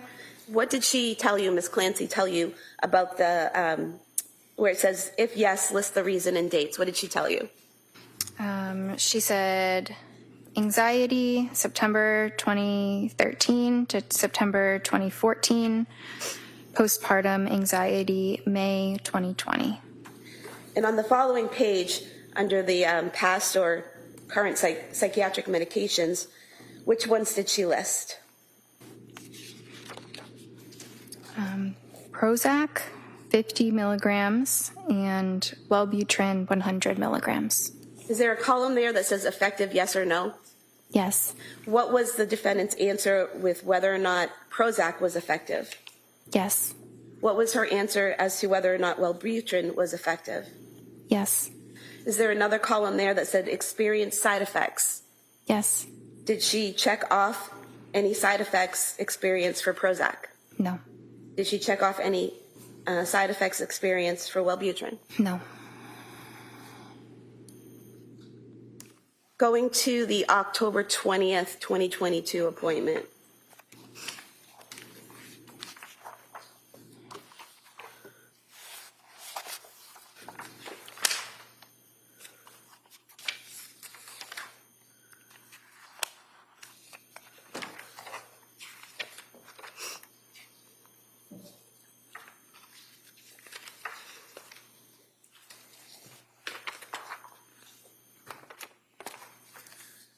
You were asked about this on cross-examination, about documenting side effects in your notes.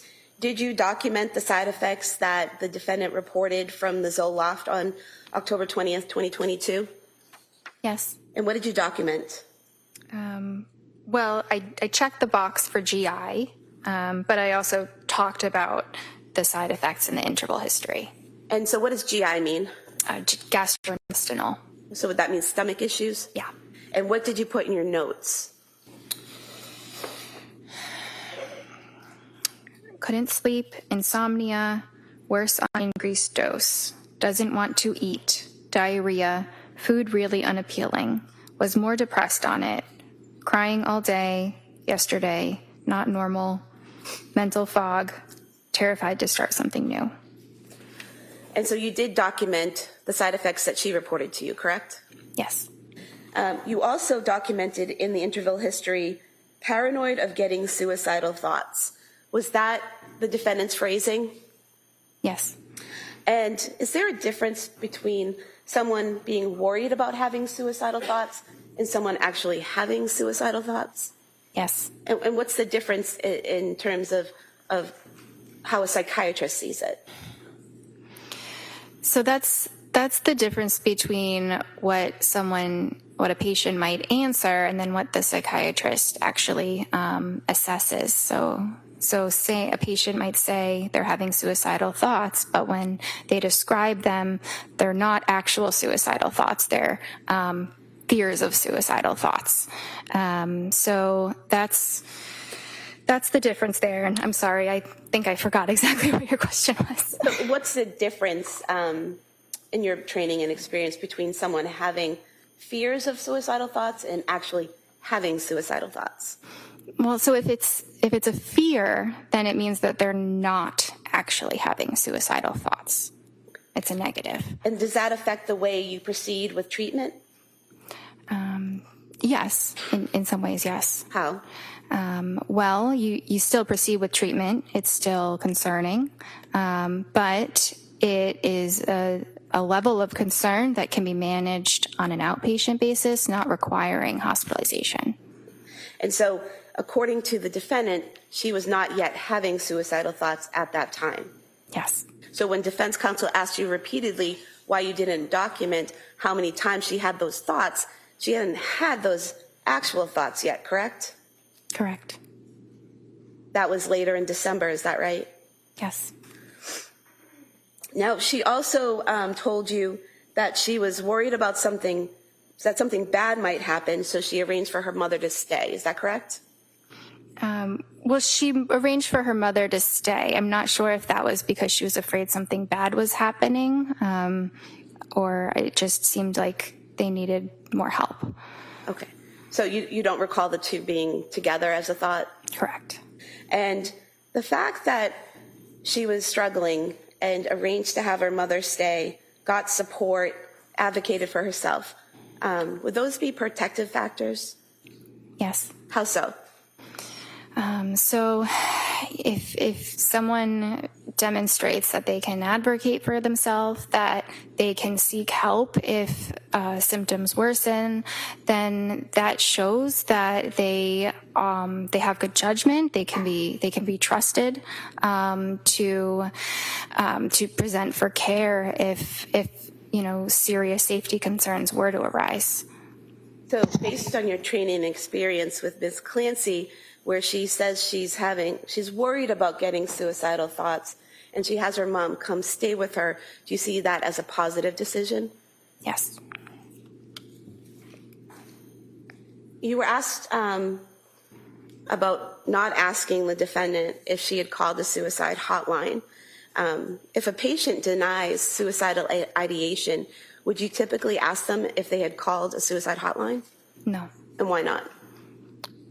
because I wouldn't think that they would have. If a patient were to call a suicide hotline, I would think that they would be telling me they're having suicidal thoughts as well.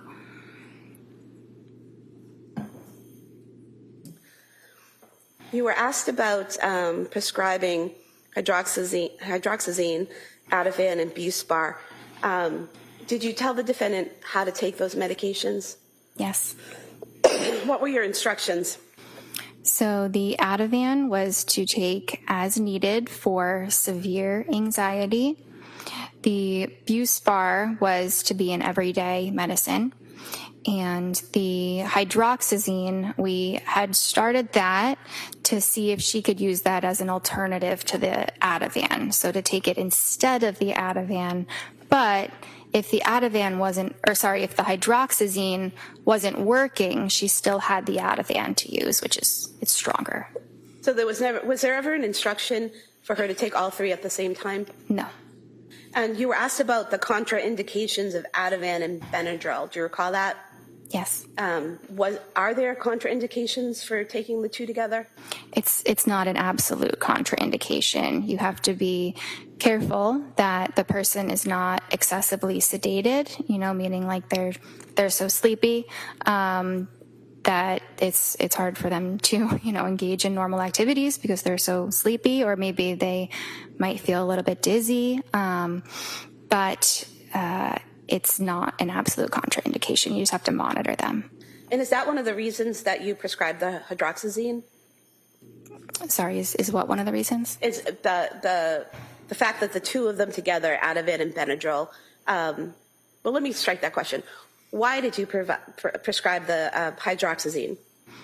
So she had been taking Benadryl, which is not a prescription medication. It's not classically within the scope of psychiatry, but it's very similar to hydroxyzine. So I thought that, hydroxyzine might be a better alternative than the Benadryl. Okay, and I'm just going to direct you to your November 2nd, 2022 interval history.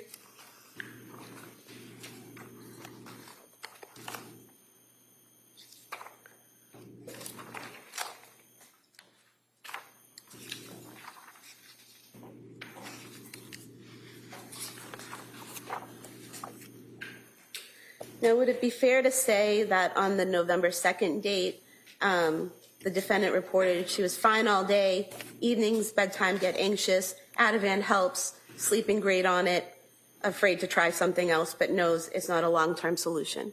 Is that correct? Yes. And what part of that did the defendant tell you was not a long-term solution? Taking the Ativan. And why is that? Because it was indicated for short-term use only. The people can struggle more with dependence if they're taking it for a very long period of time.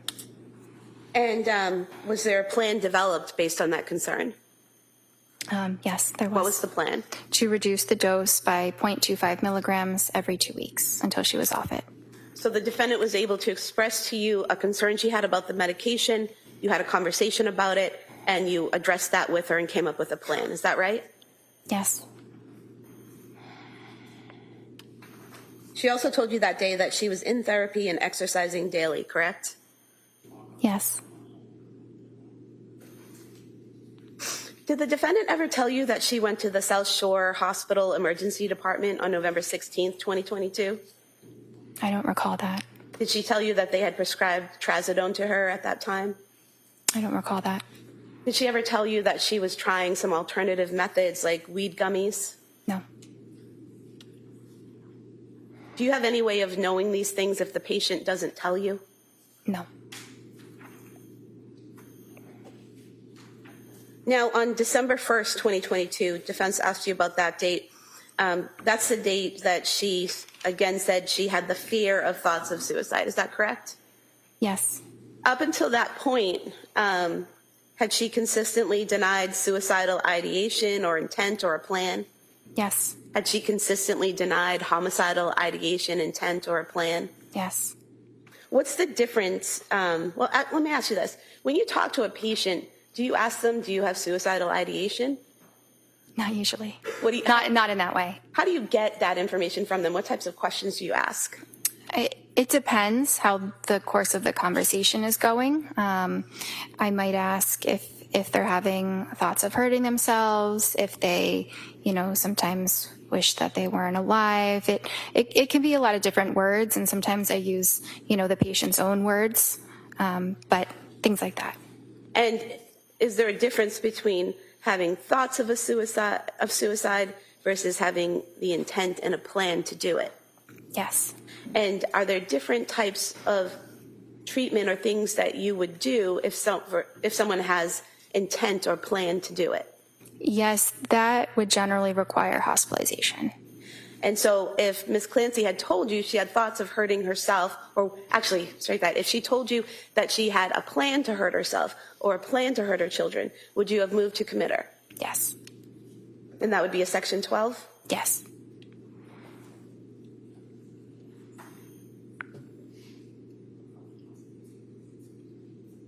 You were asked about the October 31st therapy session with Jennifer McAllister.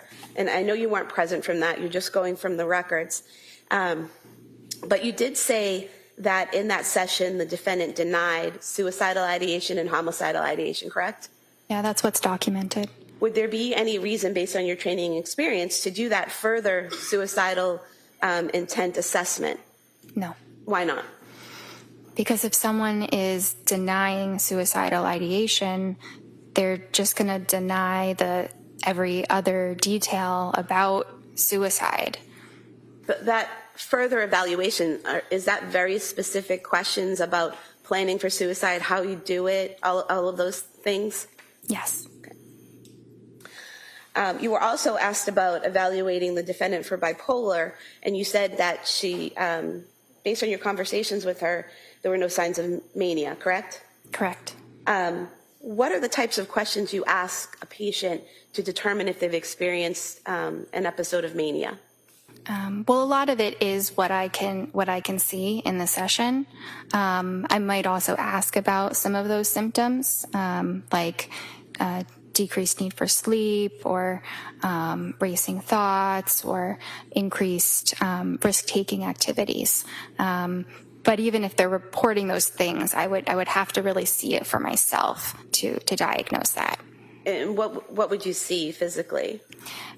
So I might see that the person is talking very fast, and it's almost impossible to interrupt their rate of speech. And it might also be very loud. They might be hyperactive, not able to sit still. They might be yelling and jumping from one thought to another without any linear connection between the thoughts. They might, I guess that's probably what I would observe in terms of behaviors. Did you observe any of those behaviors with Lindsay Clancy? No, it was the opposite. What do you mean it was the opposite?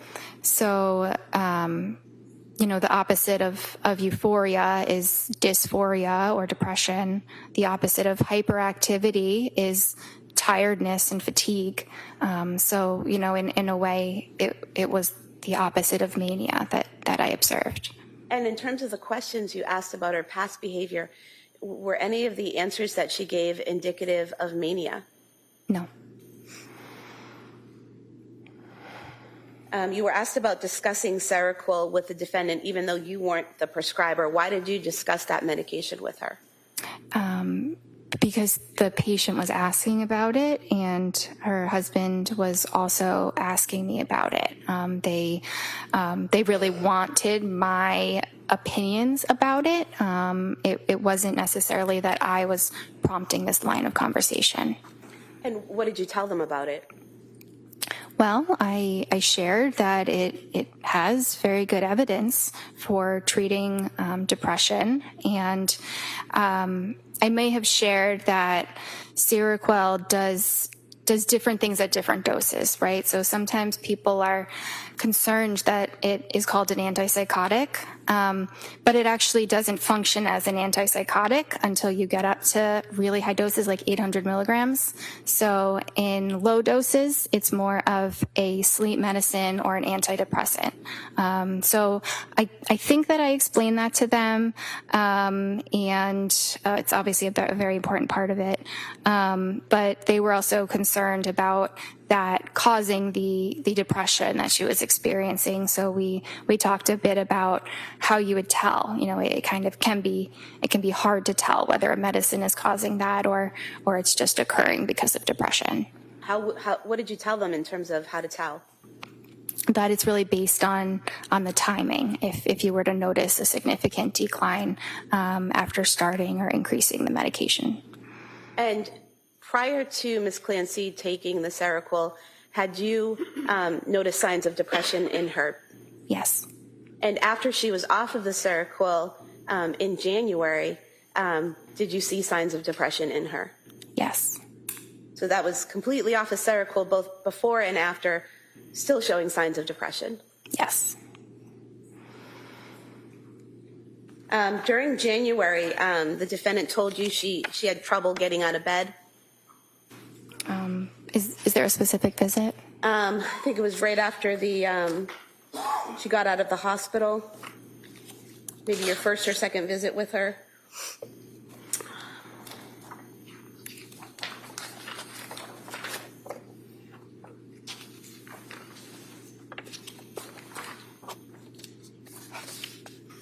I see that on the 16th, she did say that she was able to force herself out of bed and take care of basics, so on and so forth. Were you aware that she had gone to the Museum of Science with her family on January 8th and spent a few hours there interacting with the exhibits and the children? No. Were you aware on January 15th, the day before that session, she had been to the Cape Codder down in Hyannis with the family, interacting with the kids and going down little water slides and all of that? No. Were you aware that on January 14th, she watched all three kids while Pat went to a brunch and was fine? No. Were you aware that on January 16th, her husband took Cora skiing and she was alone with the boys all day and had no issues? No. You were asked about the thyroid and how that can affect mental health and postpartum. Were you aware that at both South Shore Hospital and Brigham and Women's Hospital, her thyroid limits were in normal range? No, I was not. You received a discharge summary from McLean Hospital? Yes. What's contained in the discharge summary? So it includes information about how the patient initially presented, what they said when they first came to the hospital, and their initial assessment from the psychiatrist that they spoke with. It talks a bit about their treatment course, how things progressed, any changes that were made, and then it talks about how the patient appears on the day of discharge. Does it also include what medications they were prescribed and what the diagnosis might have been? Yes. And was that sufficient in terms of your review of the information that you needed for you to know about your patient at that time? Yes, that was a very helpful amount of information that I would typically review that amount of information for a patient after the hospital. Now, you were asked about your January 23rd, 2023 session with the defendant. Defense counsel asked if you had, recommended a hospital evaluation for her on that day, and you said no. Why not? Because she was completely denying any suicidal ideation or homicidal ideation. There were no signs of psychosis or mania, so there were no serious signs that her safety or that anyone else's safety was at risk. And during that session, did she ever tell you that she planned to harm herself or the children? No. If she had done that, what would you have done? I would have, it depends exactly how it would have played out. You know, it would definitely include hospitalization. If the children were in immediate harm, it might include enlisting help from my staff so that they could call the police while I'm on the phone with her. You know, I think it depends, but I would address it promptly. You were asked by defense counsel about the amitriptyline that you prescribed on January 16th, 2023. That initial prescription was for 10 milligrams, correct? Yes.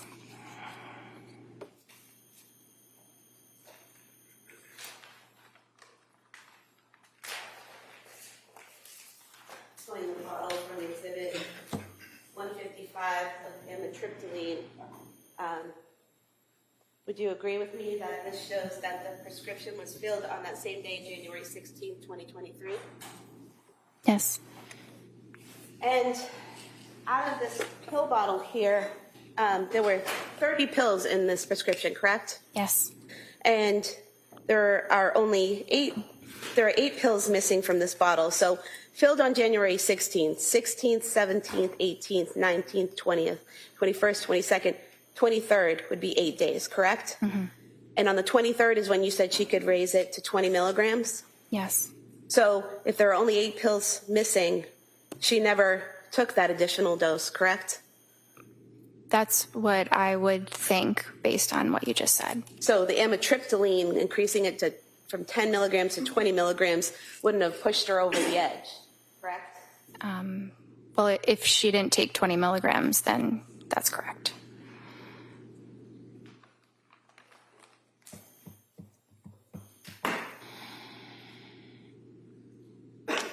I have nothing further, thank you. All right. Then recross. Briefly. So one of the questions that prosecutor asked you pertained to whether or not you could reach out to a third party. You recall that question, like mother, father, husband? Yes.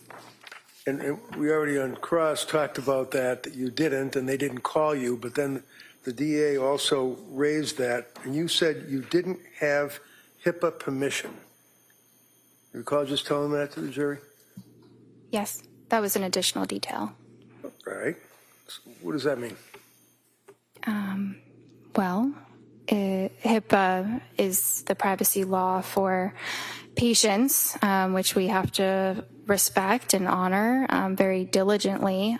So we are not allowed to talk about a patient's treatment to anyone. We're not even allowed to say that they are a patient at our clinic unless they were to waive those HIPAA rights. And she was very cooperative, would have been more than willing to have you talk to her mother and father and her husband, right? Objection. Sustained. Well, did you ever ask her to sign a HIPAA form? So that was not the main reason why it wasn't done. It wasn't Ever ask her to sign a release, you mean? Yeah. Yes. No, I did not ask her to sign a release. And if she did sign the release, even though her mother, her father, her husband didn't call you, you could have then reached out to them, right?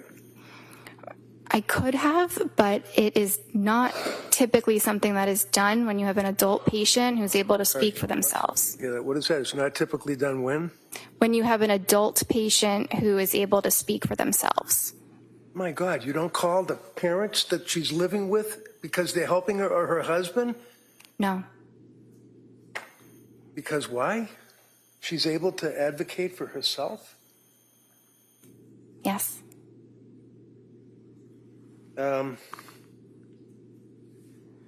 Prosecutor yet again raises the issue of the marijuana. Do you recall that question? Yes. She wasn't smoking marijuana, was she?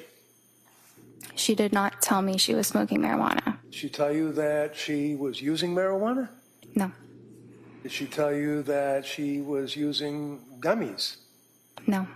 Did she, because gummies in plural is what the DA asked you, right? That she was using gummies?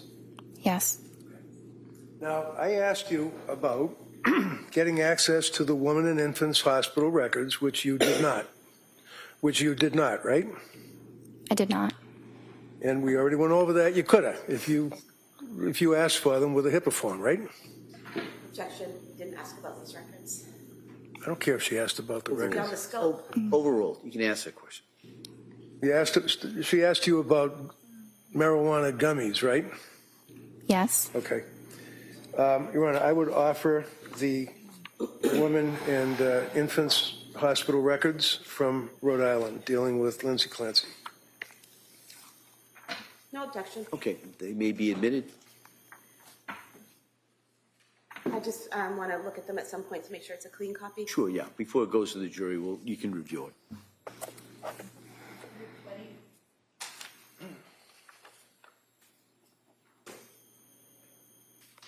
And it's important for a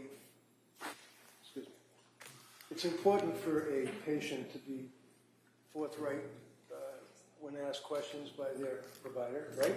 Yes. And you always, in your opinion, found her to be forthright, right? Yes. If I could approach you with Exhibit 220, excuse me, and see the second paragraph, it begins in the middle of November. Could you read that first sentence?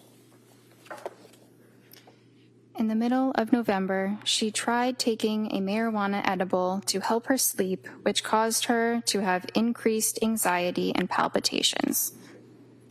So, the records, if you had obtained them, you would have seen that it was not marijuana, it was not gummies, plural. It was one gummy that she tried, and it didn't work out, right? Based on what I just read, yes.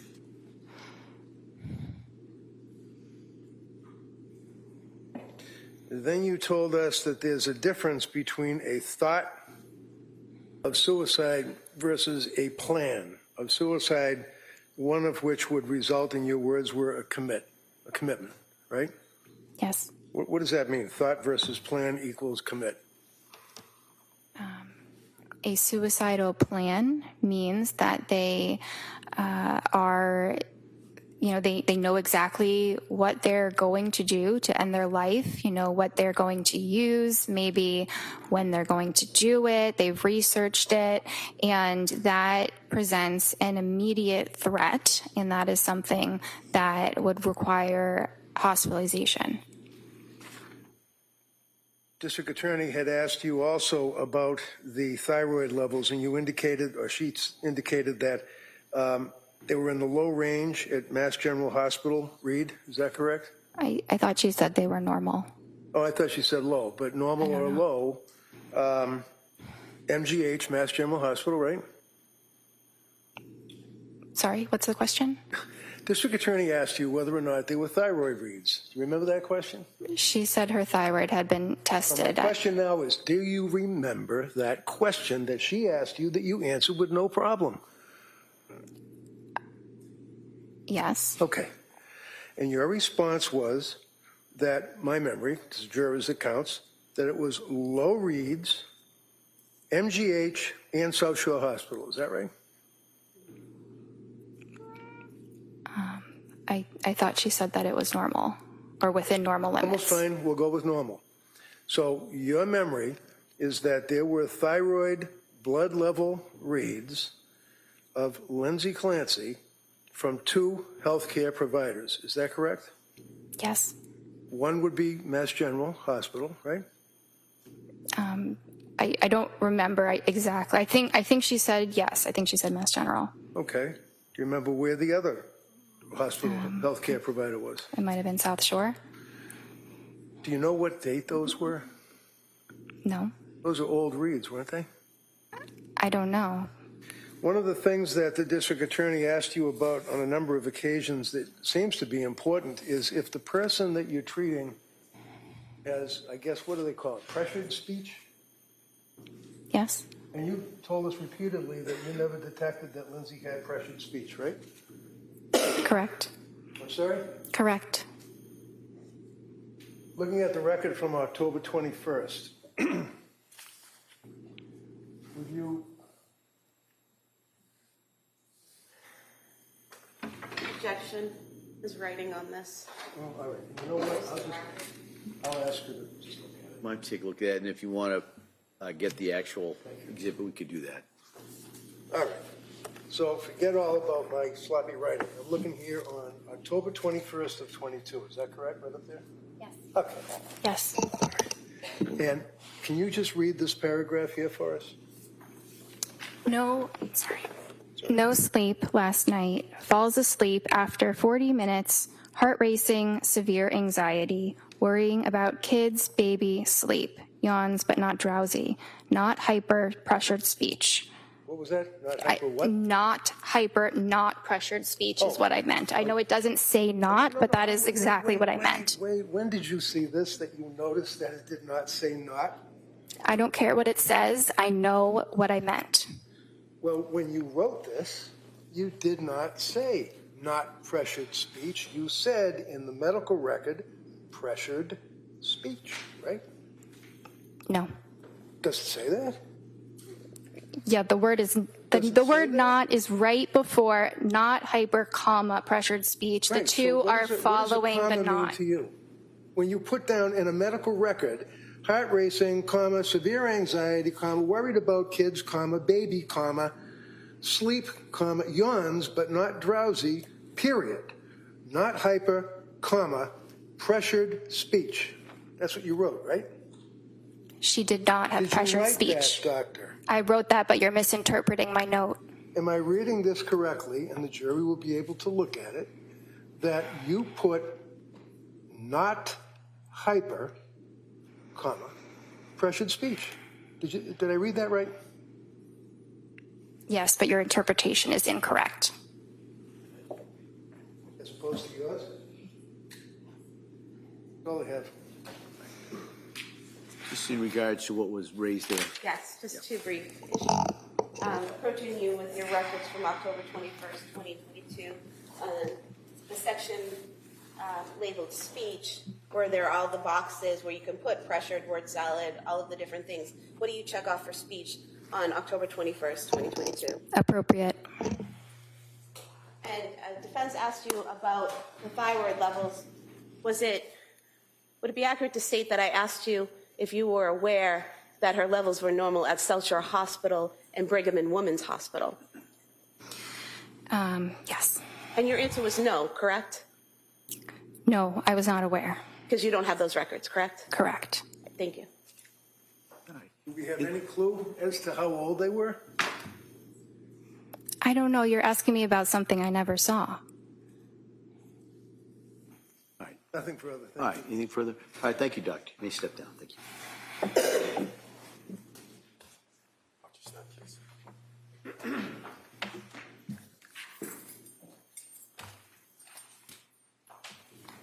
Your Honor, the Commonwealth would move to submit the certified copy of the Spalding rehabilitation records. No objection, that's by agreement. Okay. By agreement of council, the Spalding records will be introduced.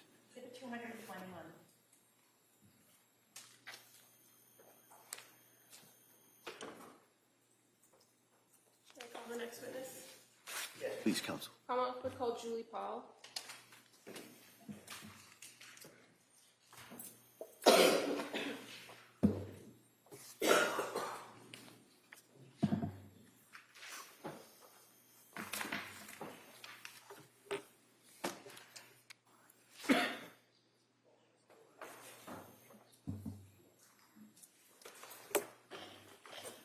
Good afternoon.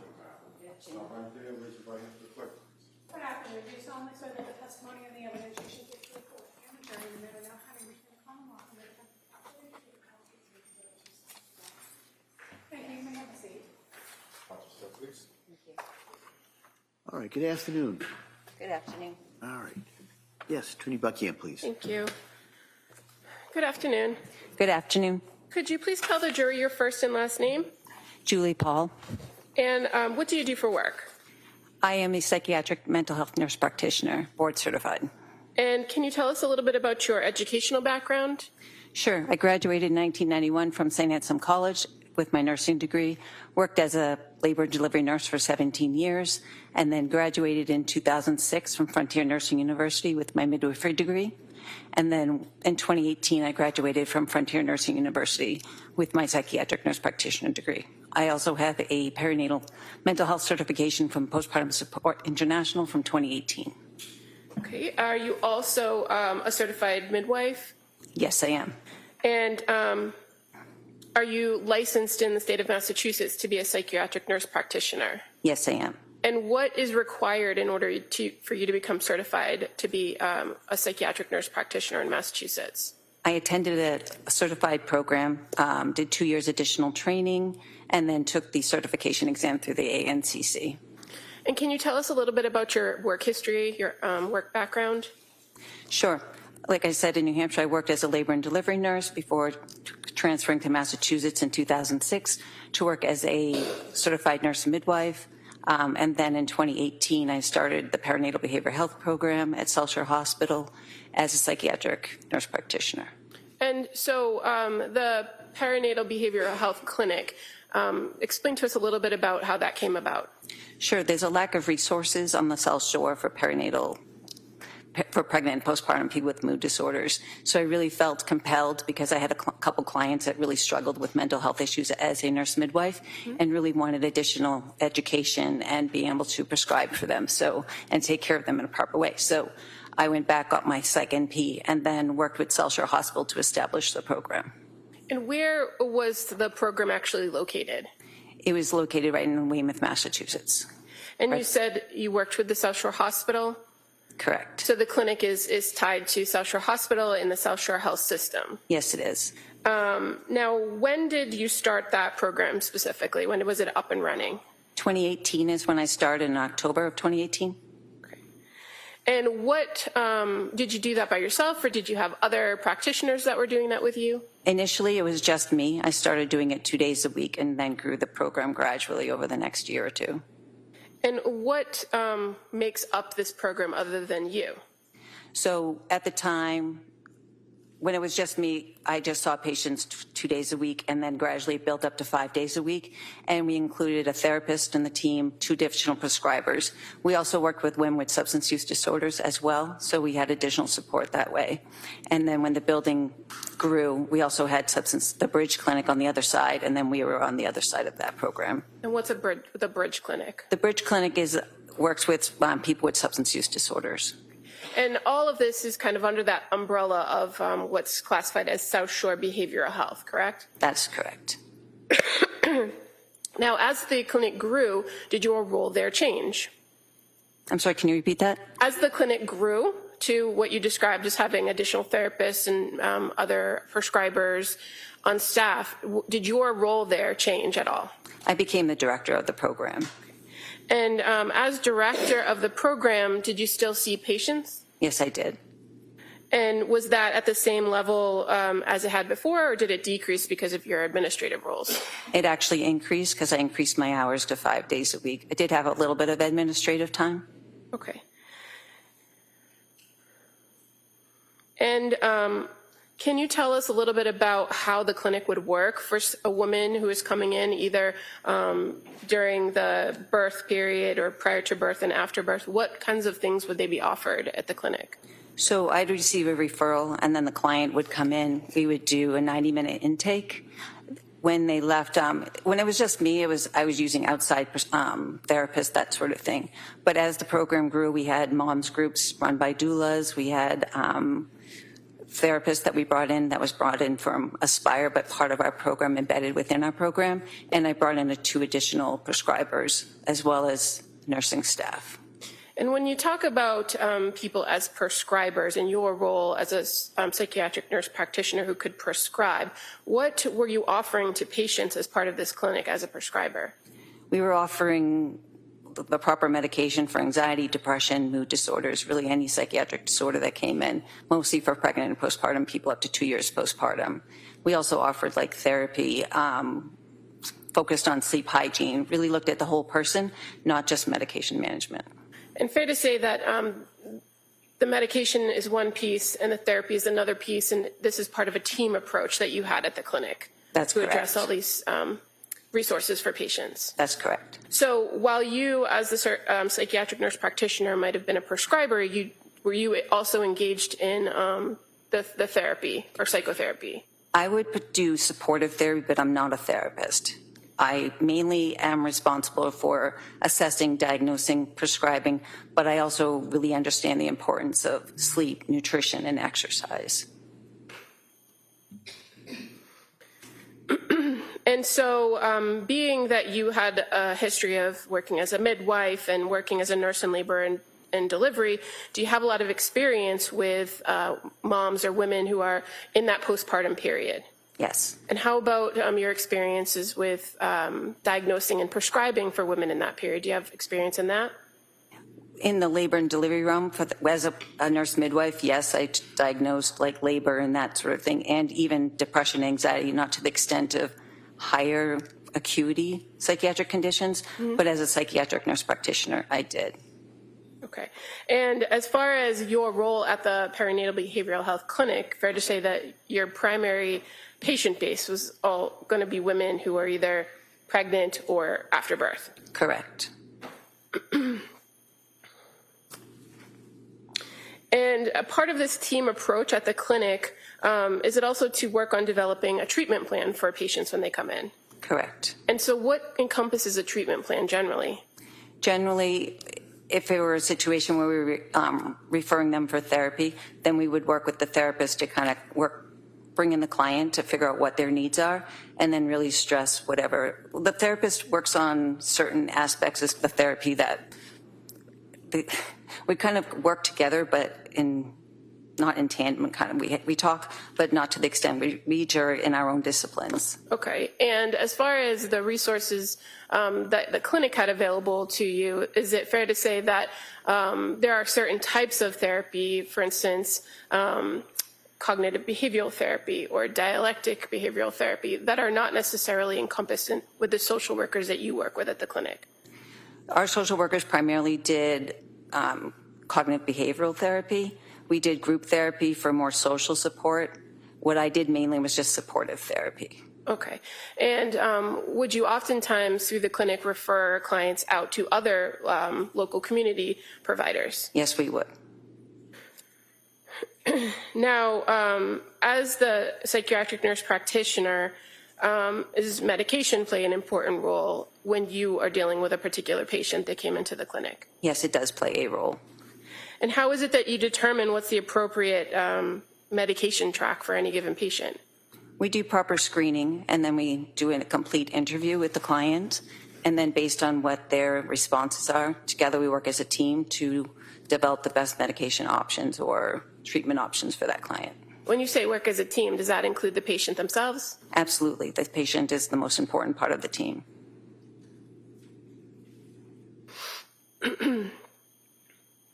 And in your training and experience working with postpartum women, what is the acceptable period to determine postpartum? Anywhere within the first year. Did you know a nurse, or do you know a nurse named Susan Clancy? I do. How do you know her? I worked with her off and on throughout my years as a nurse midwife. And what's the nature of your relationship with her, other than the working with her? Essentially, we just worked together. When we did births together, we worked well as a team. Okay. And do you know where she worked? She worked at Telstra Hospital. On November 20th of 2022, did you have a conversation, or did you get a call from Sue Clancy? I did. She was referred to me through Nanette Landry, another midwife that I work with. Okay. And so as a result of the phone call that you had with her, did you get in contact with a woman by the name of Lindsay Clancy? Yes, I did. Was that the same day or a different day? It was the same day. And your contact with Lindsay Clancy, was it by phone or virtual or in person? It was by phone. And so what was the purpose of calling Lindsay Clancy? I just wanted to get her side of what had been going on with her history. Sue had alluded that she was struggling in the postpartum period, so I wanted to know exactly what she was struggling with to see if she'd be a good candidate for our program. So did you initiate the call to Lindsay Clancy? With the permission, I asked Sue Clancy if Lindsay had given permission, and she said she had. Okay. And in the conversation that you had with her, do you know approximately how long that phone conversation lasted? I don't recall. Okay. Okay. But were you able to get all the pertinent information from her during that phone call? I got enough data to determine that she would be a good candidate for the program. So she would have met criteria for a referral from any other resource. Correct. Now, is it fair to say that in this conversation, in order to determine whether she qualified, you had to ask her some background questions? I did. And so were you able to identify whether she was in that postpartum period? Yes, I asked when the birth of Callan was, and she said it was May 26th, 2022.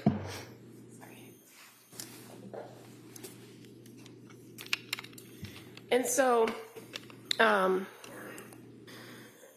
after determining that she was in fact postpartum with a baby at home, did you ask her any questions or did you learn any information about how the experience was earlier in the postpartum, right after birth? I did. She said she did really well for the first 12 weeks. She was excited, really happy.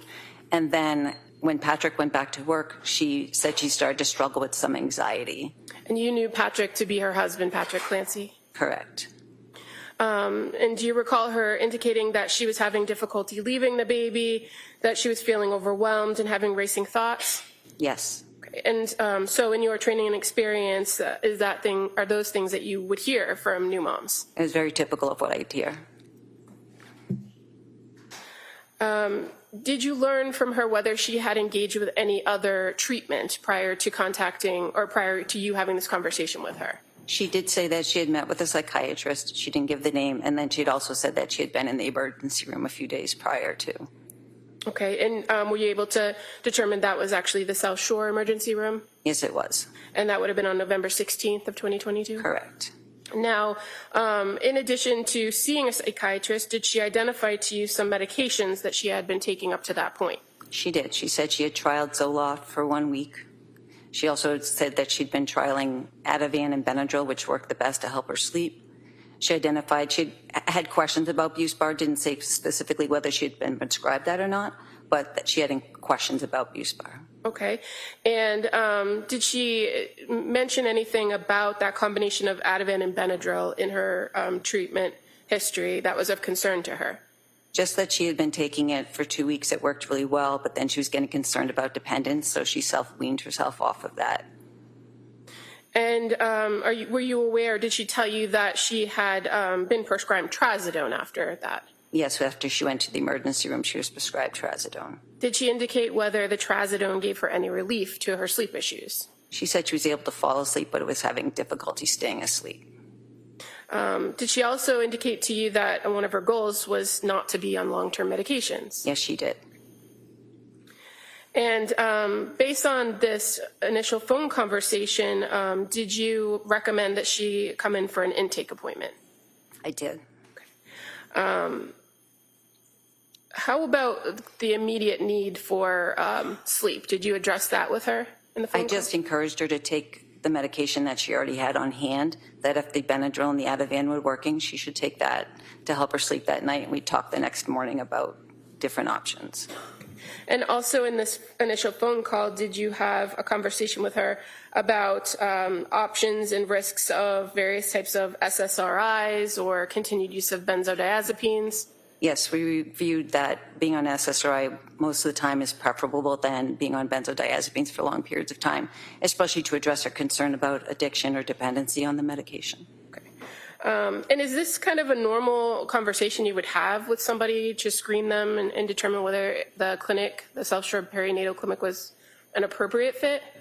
Yes, it's more to establish rapport and get a basic understanding and make sure that she was safe. Okay. And she did indicate that she was safe. And so that's kind of my follow-up to that. So in the course of that phone call, you were able to communicate with her, correct? Correct. And what she was telling you about her reported history, did that seem to make sense to you? Yes, it did. And did you identify, or were you addressing or assessing during the whole course of this conversation whether there was any immediate safety risk or need for her? Yes, I was. And did you find that there was any? There was no immediate need. Now, as a result of this conversation, did you determine whether she was having any suicidal ideations? Yes, I asked her specifically if she felt like she wanted to harm herself or her children, and she said no. And how about asking her about homicidal ideations? Yes, And did she indicate whether she had any? she did not. Did you also ask her whether she had experienced any auditory hallucinations? I did. And did she experience any? Not at the time, no. And did she indicate to you whether she'd ever experienced any? No, How about visual hallucinations? Did you ask her about those? I did. And did she indicate that she had experienced any? No. And delusions, did you ask her whether she had any delusions? I didn't ask specifically about delusions, I believe. Okay. And in the course of talking with an individual, do you kind of constantly keep that in mind with what they're telling you, whether they're having any ideas or of delusion? Yes, I do. In the conversation you had with her on November 20th, did you identify, based on your conversation with her, whether she was experiencing delusions? No, I did not. And fair to say, a standard set of questions that you also ask have to do with drug use or tobacco or alcohol. Did you ask those questions as well? I don't recall.